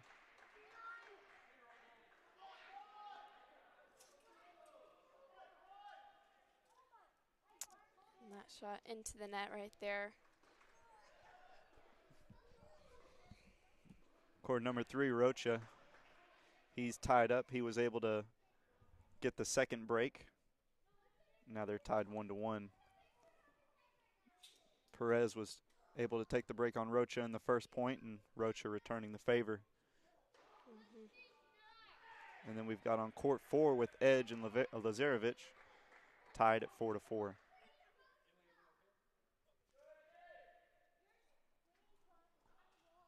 That court being on your right side of your screen.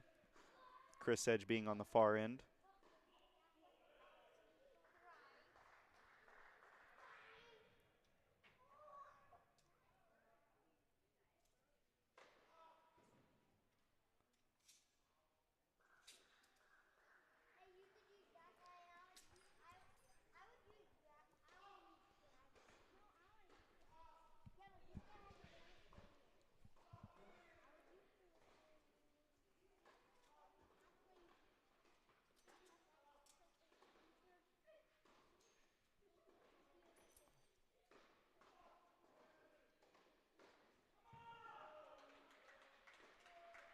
For those who may be just joining, MTSU has already clinched the win against Illinois State with a 4-0 win.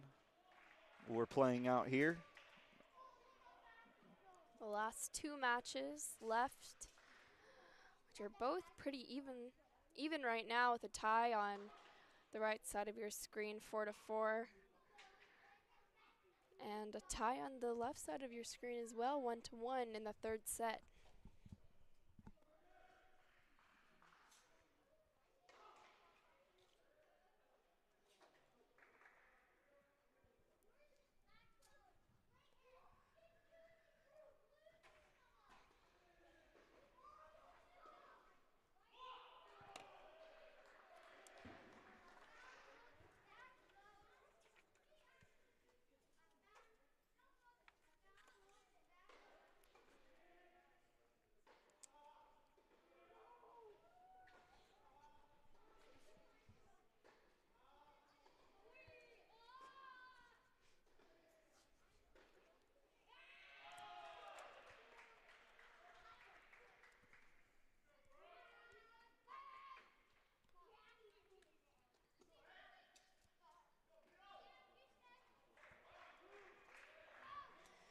We're going to head over to Francisco Rocha's court number 3, full screen right here so we can focus on this match. Here in the third set, Rocha has the serve. Tied. We just had word that Chris Edge took that lead right there, 5-4 now. He'll be looking to finish his Hopefully we'll be able to finish out that second set with this next game without having it to go into that third set, hopefully. And it sounds like he just did it with all that excitement that's coming from Rocha here. Look at the recovery, back and forth. What a great play from Rocha. You can see the excitement. They volleyed back and forth until Perez was not able to get it back over the net. And all the other Blue Raiders there to share that excitement with Rocha, watching from the court beside.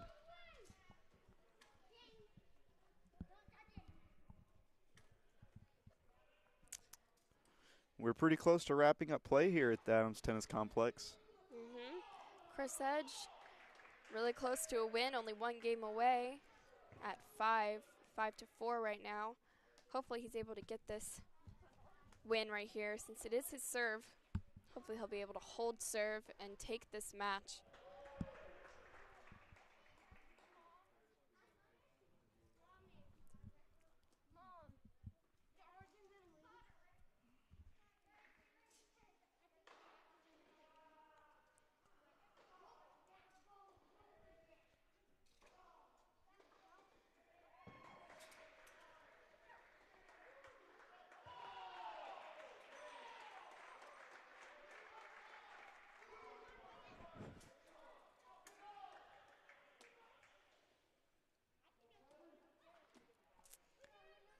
And I do believe that was it right there on court number 4. Chris Edge takes that win in that second set, 6-4, giving us yet another win, leaving Francesco Rocha, the only man left standing, playing at the last game of the day. The lone Raider, and the only match to even go into the third set. Yeah, it is the only one to go into the third set.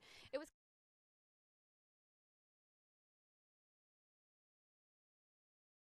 the last 2 games, leaving him 6-4. As you're looking here, what's your, as we're finishing up, what's your take on who the biggest match was for today? Who the biggest matchup was? Well, I gotta say Chris Edge and his opponent today, they were really evenly matched right there, going back and forth, tied up almost the whole time. And Francisco Rocha having to go into that third set. Those have to be the 2 matches that, really both teams were fighting.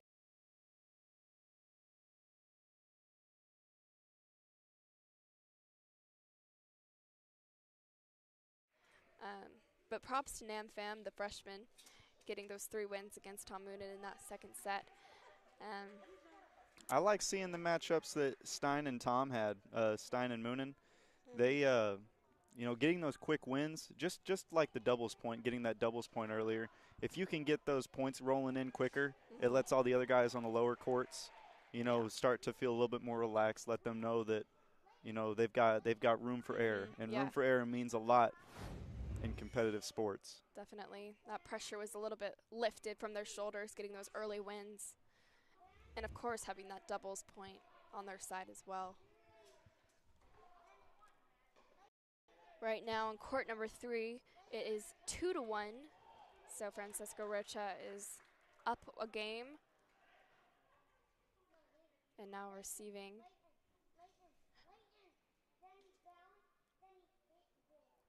Just a bit long. Did they call it long? I'm not sure. Rocha's reaction made it look like they might have called it the other way. It could have gone either way. It looked like it could have been in, so it's safe to assume that it was called in. That one a little bit easier of a call. Yeah. Going a little too far.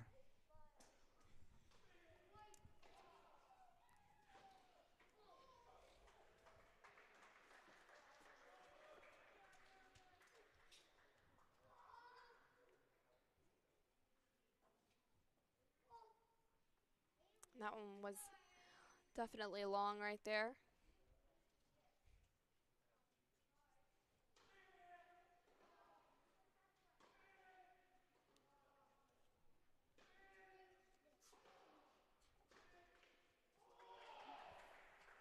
Middle Tennessee up 6-0. Of course, they took that doubles point, and on singles, we had Tom Moonen with the two-set win, 6-1 and 6-4 over Nam Pham. The second court, Stein Slump taking the win with a 6-2 win in the first set and locked him down on the second set, 6-0.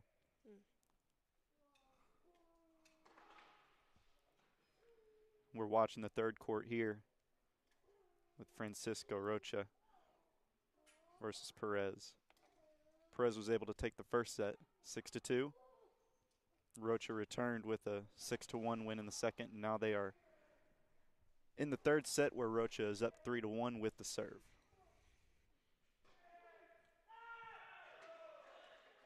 On court 4, we had Edge with the 7-5 win in the first set and 6-4 in the second. Powerful shot right there. Down the line shot from Diego Perez. Some words of encouragement from the assistant coach right here.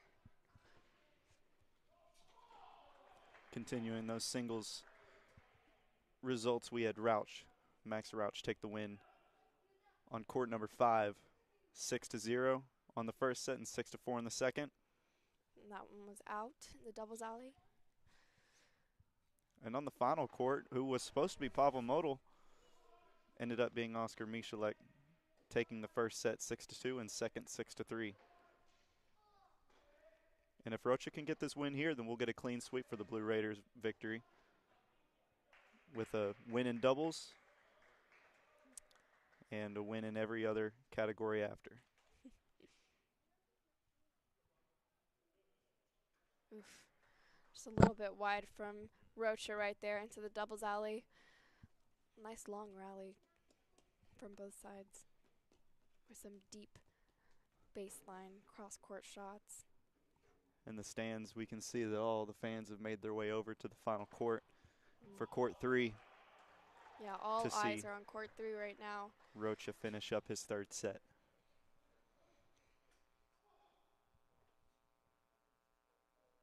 What a serve. An ace right there. Froze him in his gotta spot. Feel good. It was too fast to even have a reaction.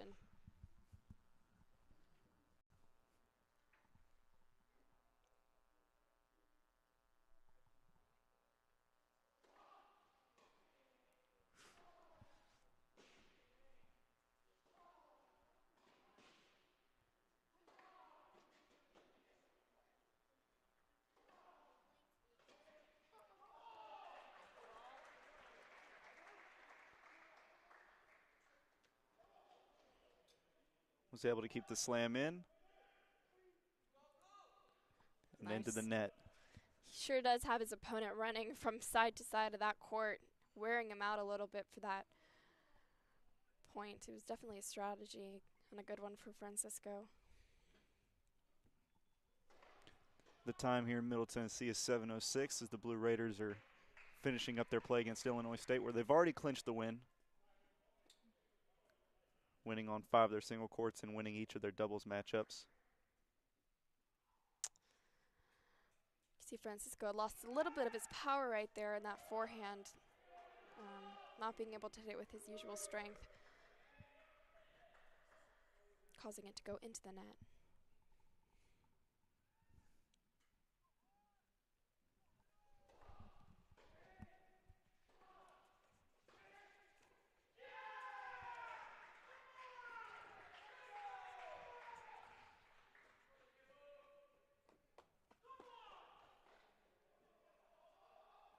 Oh, the volley into the net there. See the aggravation right there on Francisco's face.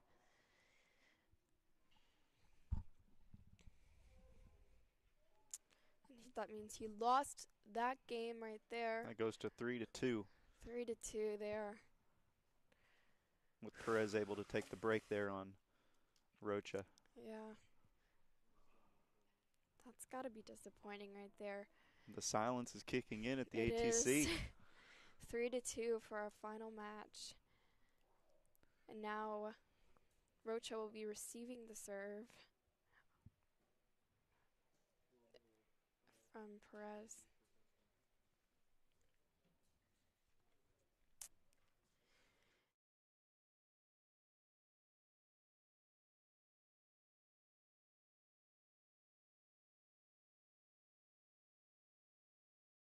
After receiving that win today, but we still have a good few left watching the final match play out to see if Rocha is going to be able to take this final win. You never know how these tennis matches are going to go. You can get them done really quick. They secured the win with an hour and 45 minutes today, but there are some days where that can come down to the court that we're watching now, that final court. It sure can. That's why it's nice to let these guys get these reps into where it's just all eyes on one court and let them get used to finishing. Mm-hmm.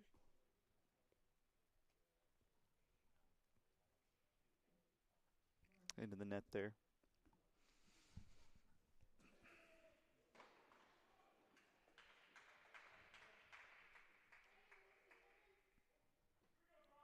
Second serve right here.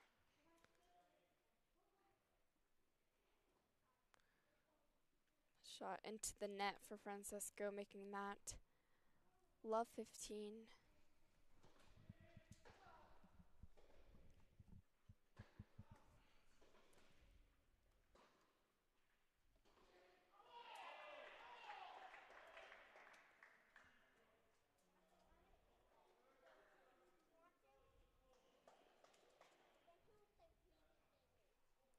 And that shot into the net there.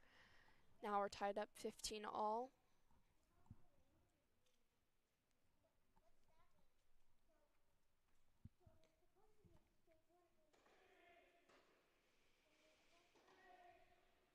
Your lineup for who's watching, you can see Coach C, the assistant coach for the Blue Raiders, on the right side sitting on the bench, and Coach Kleisner for Illinois State on the opposite side of the official. And on the left side of the court, Jimmy Borendame watching Rocha finish this one out, standing in front of his entire Blue Raider lineup. Oh, it just barely hits the net right there, giving that point to Francesco. Now I do believe it is 30-15 for MTSU.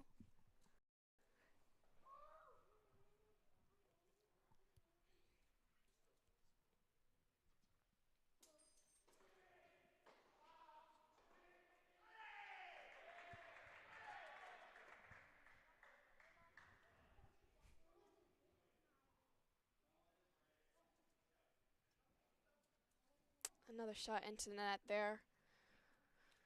40-15 is now the score, making this the game point.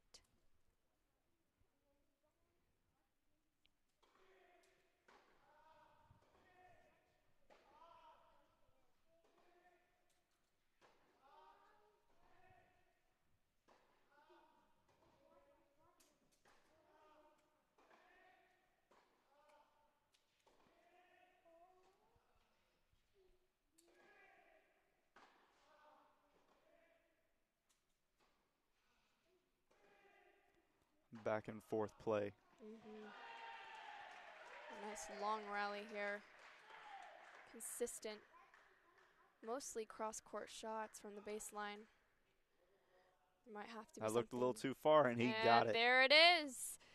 There's a game right there for Francesco Rocha. That puts him to 4-2. 4-2 there. And wins him the serve. So he broke his opponent right there on his serve, and now he's back at his serve and can hopefully take this match without even having to switch sides again. Whew. This is a nail biter here.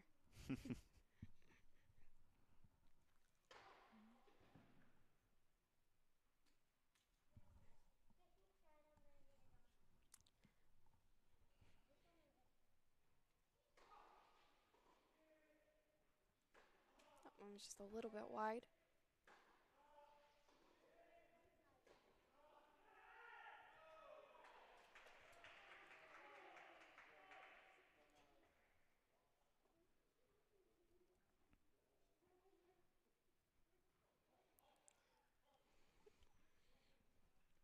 Just let that one go outside of the singles line.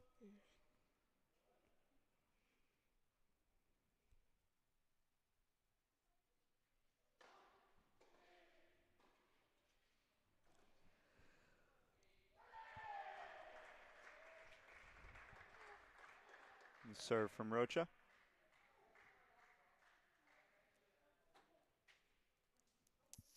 He made that one a Nice lot volley quicker than right the last there. few.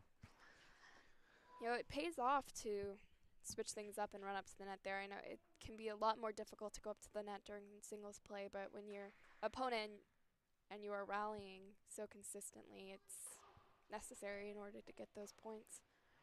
You see Coach Jimmy crossing the court to meet up with Coach C there as they watch their last court finish out. He let that one go just too high.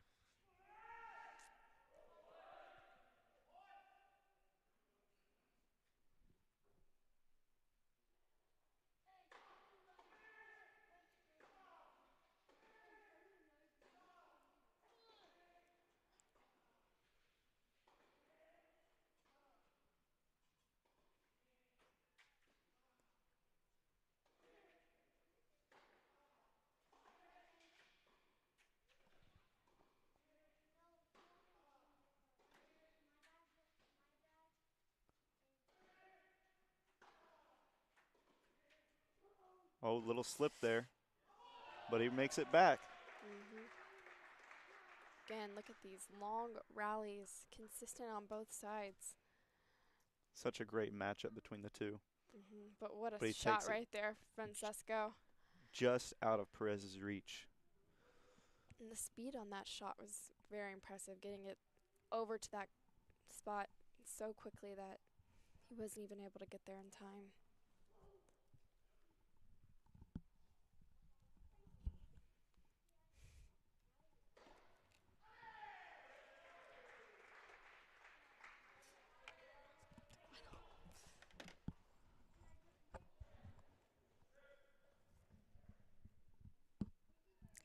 And that was an ace right there.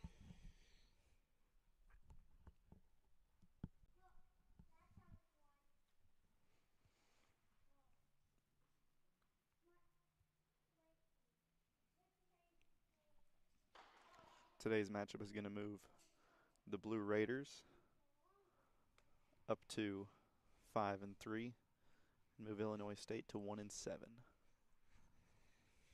Oof, into the net there on that first serve.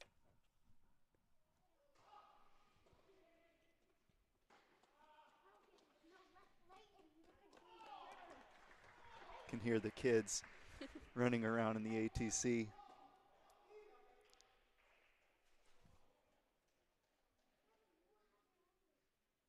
Just out. And that one was out. And that is the game for another game going to Francisco. That'll move him to 5-2. 5-2, only one game left. And if he gets a break here, that'll be it for tennis tonight. Yep. And you know, he got the break last time. That was 2 games in a row that he just won. Only one more, and he takes that third set. What a long game for both opponents. They have to be tired right now. I'll tell you what, each one of them have gotten the best of each other. Because that first set going to Perez with a 6-2 win, Rocha knew that he had to adjust his game. Definitely, and he did. Coming back.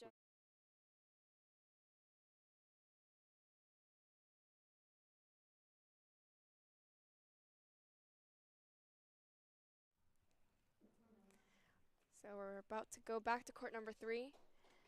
Rocha coming back out. Rocha is able to take this last game and last match. Rocha will be here on the close side to your screens. Receiving the serve.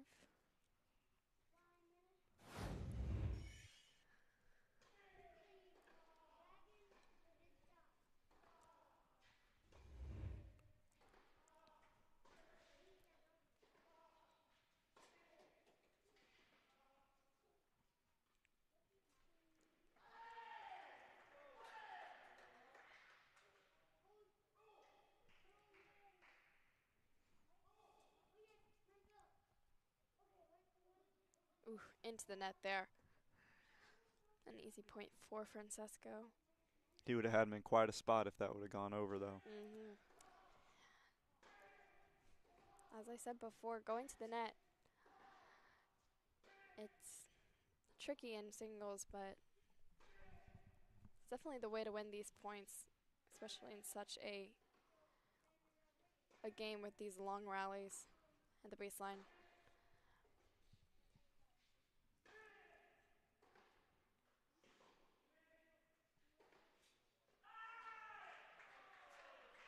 Rocha only has 2 losses on the season for singles.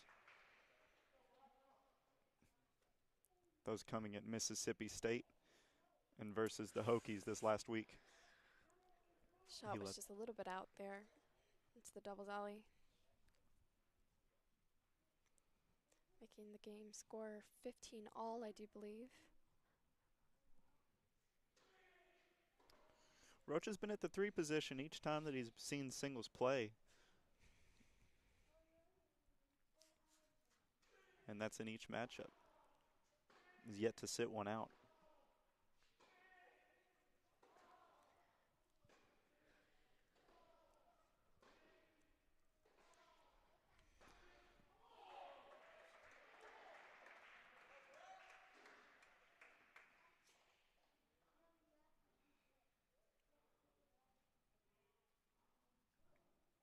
Into the net. Another shot there into the net. Making that score 30-15 for MTSU.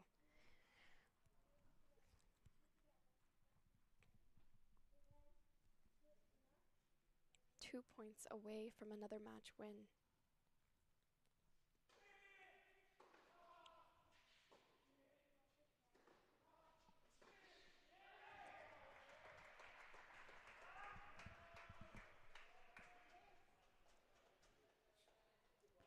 The Blue Raiders have already clinched the win, but with this win, as Rocha takes a little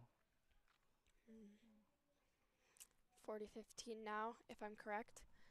Making this the game match set point. If he's able to take this, that means every Blue Raider has came in and won tonight. Full sweep.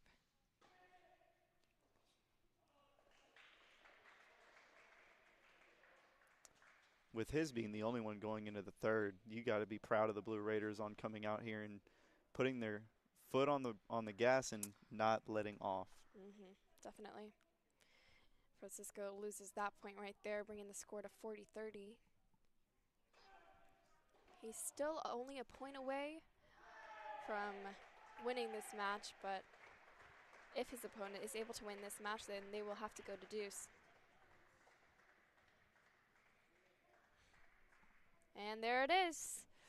Francisco a win for Rocha Francisco Rocha. And that's a full sweep for the MTSU Blue Raiders. takes it over Perez. 7-0. What an unbelievable performance for the Blue Raiders tonight, taking wins on every doubles court and every singles court and making quick work too. Today. You love to see it. And that's the end of the match. The Blue Raiders take the win. 4-0, ended up being 7-0, but we're going to go ahead and take a short break, and when we return, we'll have the coach's post-game interview with the player of the match. This is MTN Sports, live coverage of Blue Raider tennis on CUSA.TV. We'll be right back.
secured the win over Illinois State.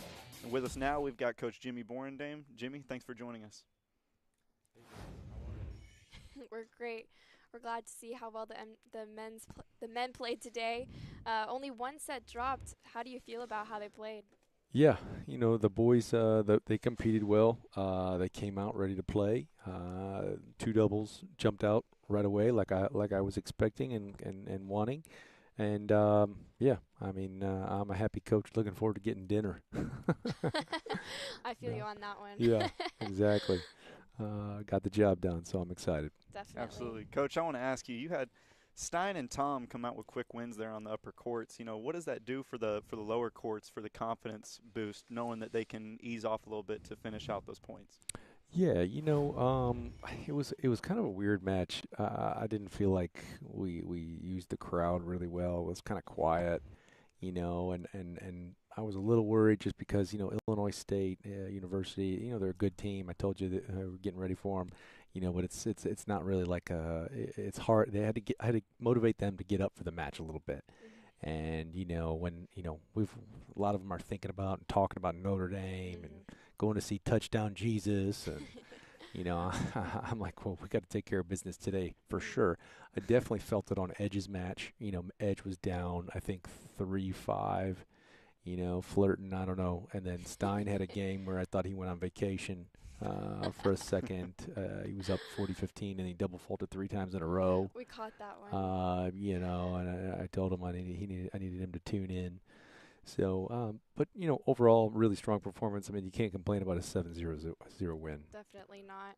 And about Francisco, how do you encourage a player to keep going strong when you have to go into that third set? He's got to be tired. He's got to be frustrated. What words of advice do you give him? I was on the other side when they split sets, but Francisco, you see the fire he plays with and the passion he plays with out there on the court. He's never going to go away ever, so I don't ever really have to worry about that. Sometimes he's a little bit of a slow starter.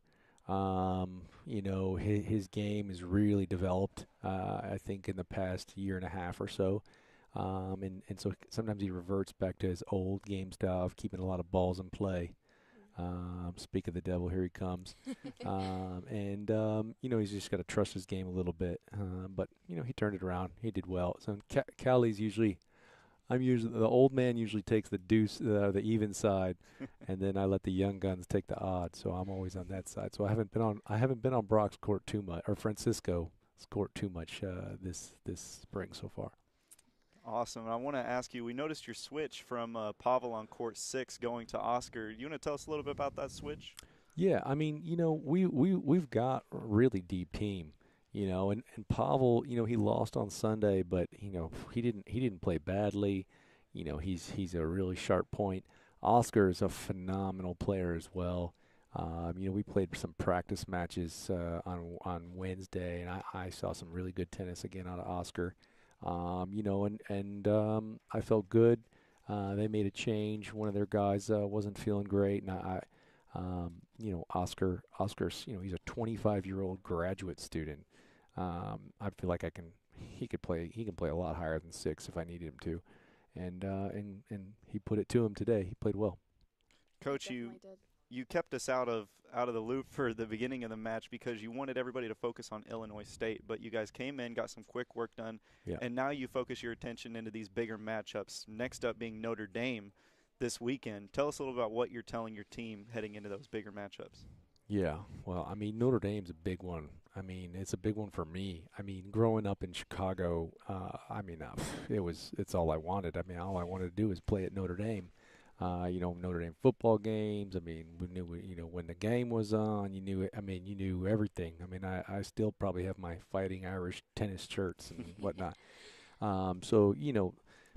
Let's see. The next couple ones are all really big. Lipscomb is a local team. Obviously, they were in the rankings last year. I want to say they were in the 70s. So they're a very competitive team.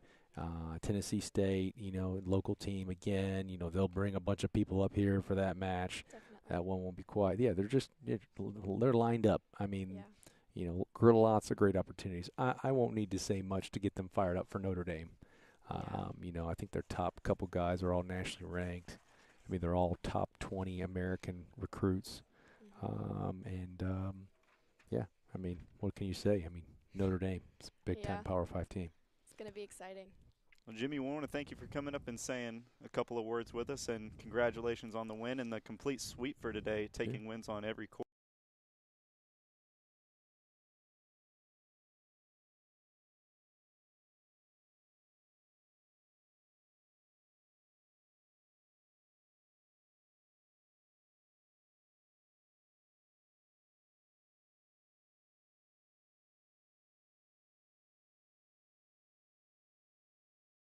In every doubles match. All right. So thanks so much, Sarah. Will see you guys soon. Thank you. Thank you.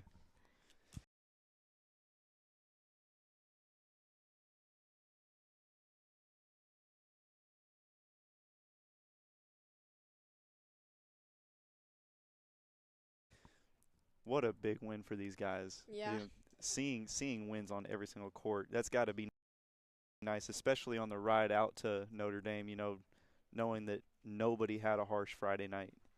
And let's talk about our player of the day today, Francisco. I mean, what match. He had to play 3 sets.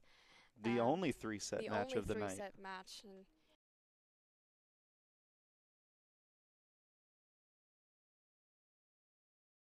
he came strong and he didn't give up and finished strong.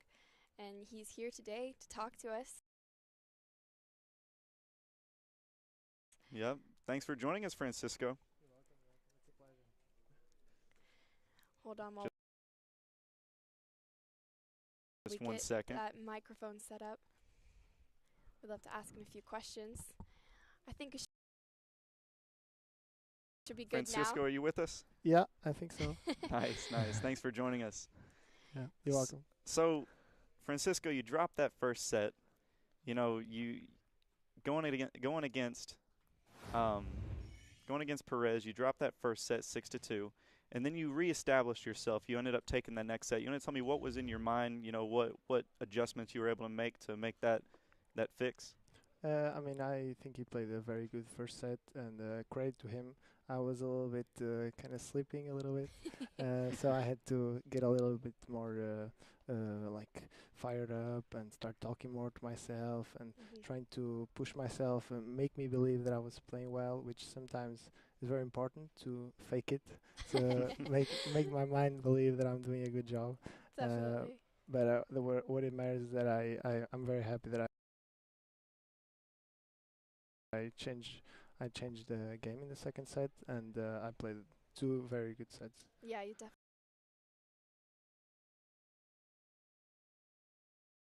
did. And I wonder, did the fans help you at all, having such a crowd here today? Yeah, for sure.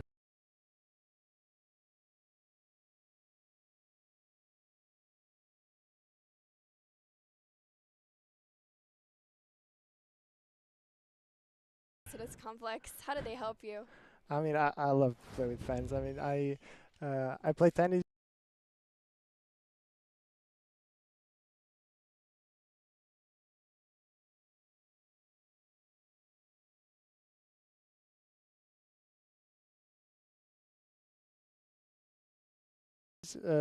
I love to play tennis, but play tennis with fans is completely different. I just love the atmosphere. I love to play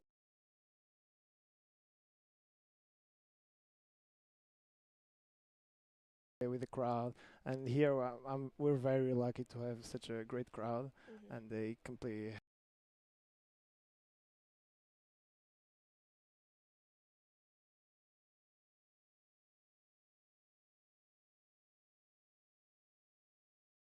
help us win more and more. Yeah, we're definitely lucky to be able to have fans back in the Adams Tennis Complex.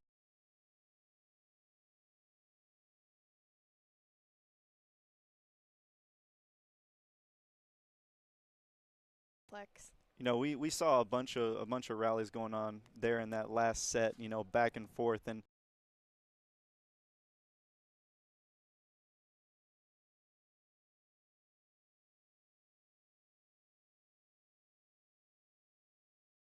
they were going on quite a bit. Tell us about, you know, how you were able to finish out that third set where he started creeping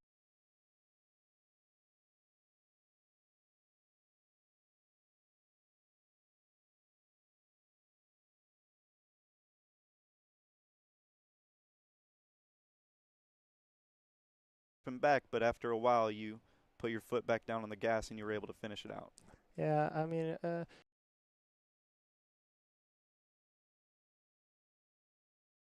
he came up strong in the beginning of the third set. He tried to react, but at 3-2, I was able to hold serve, which was very important because we were breaking each other till that point.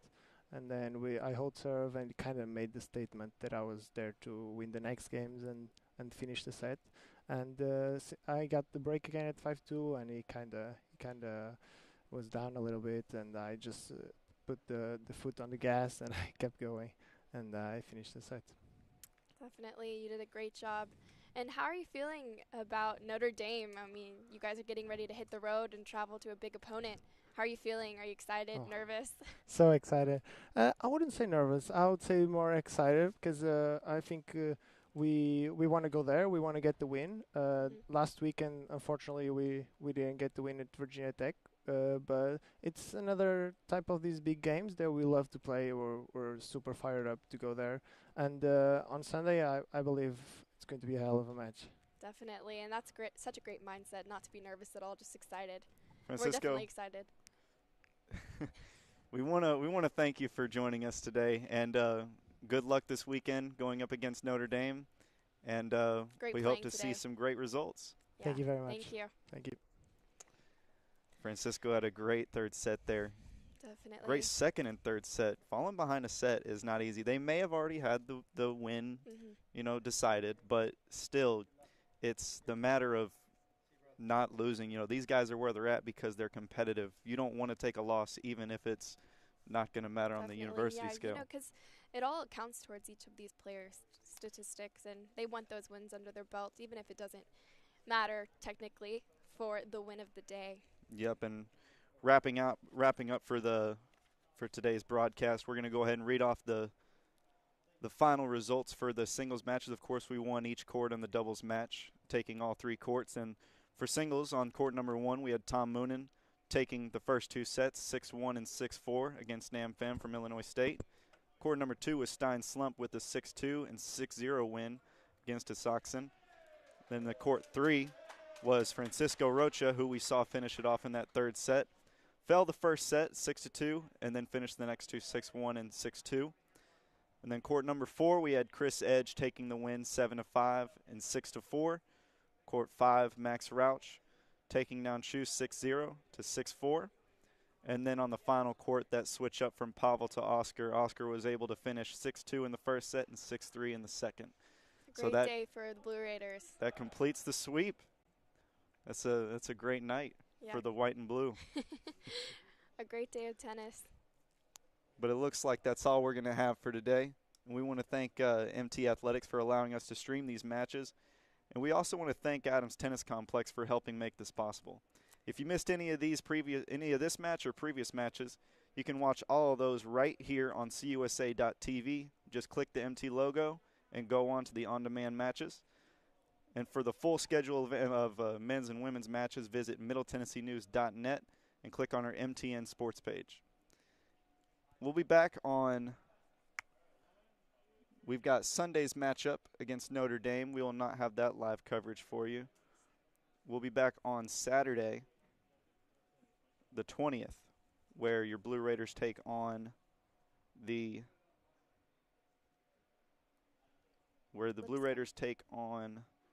Lady Raiders take on UTC. For now, I'm Will Stevenson alongside Sarah Ottman. Thanks for watching MTN Sports coverage of Blue Raider tennis here on cusa.tv. Thank you.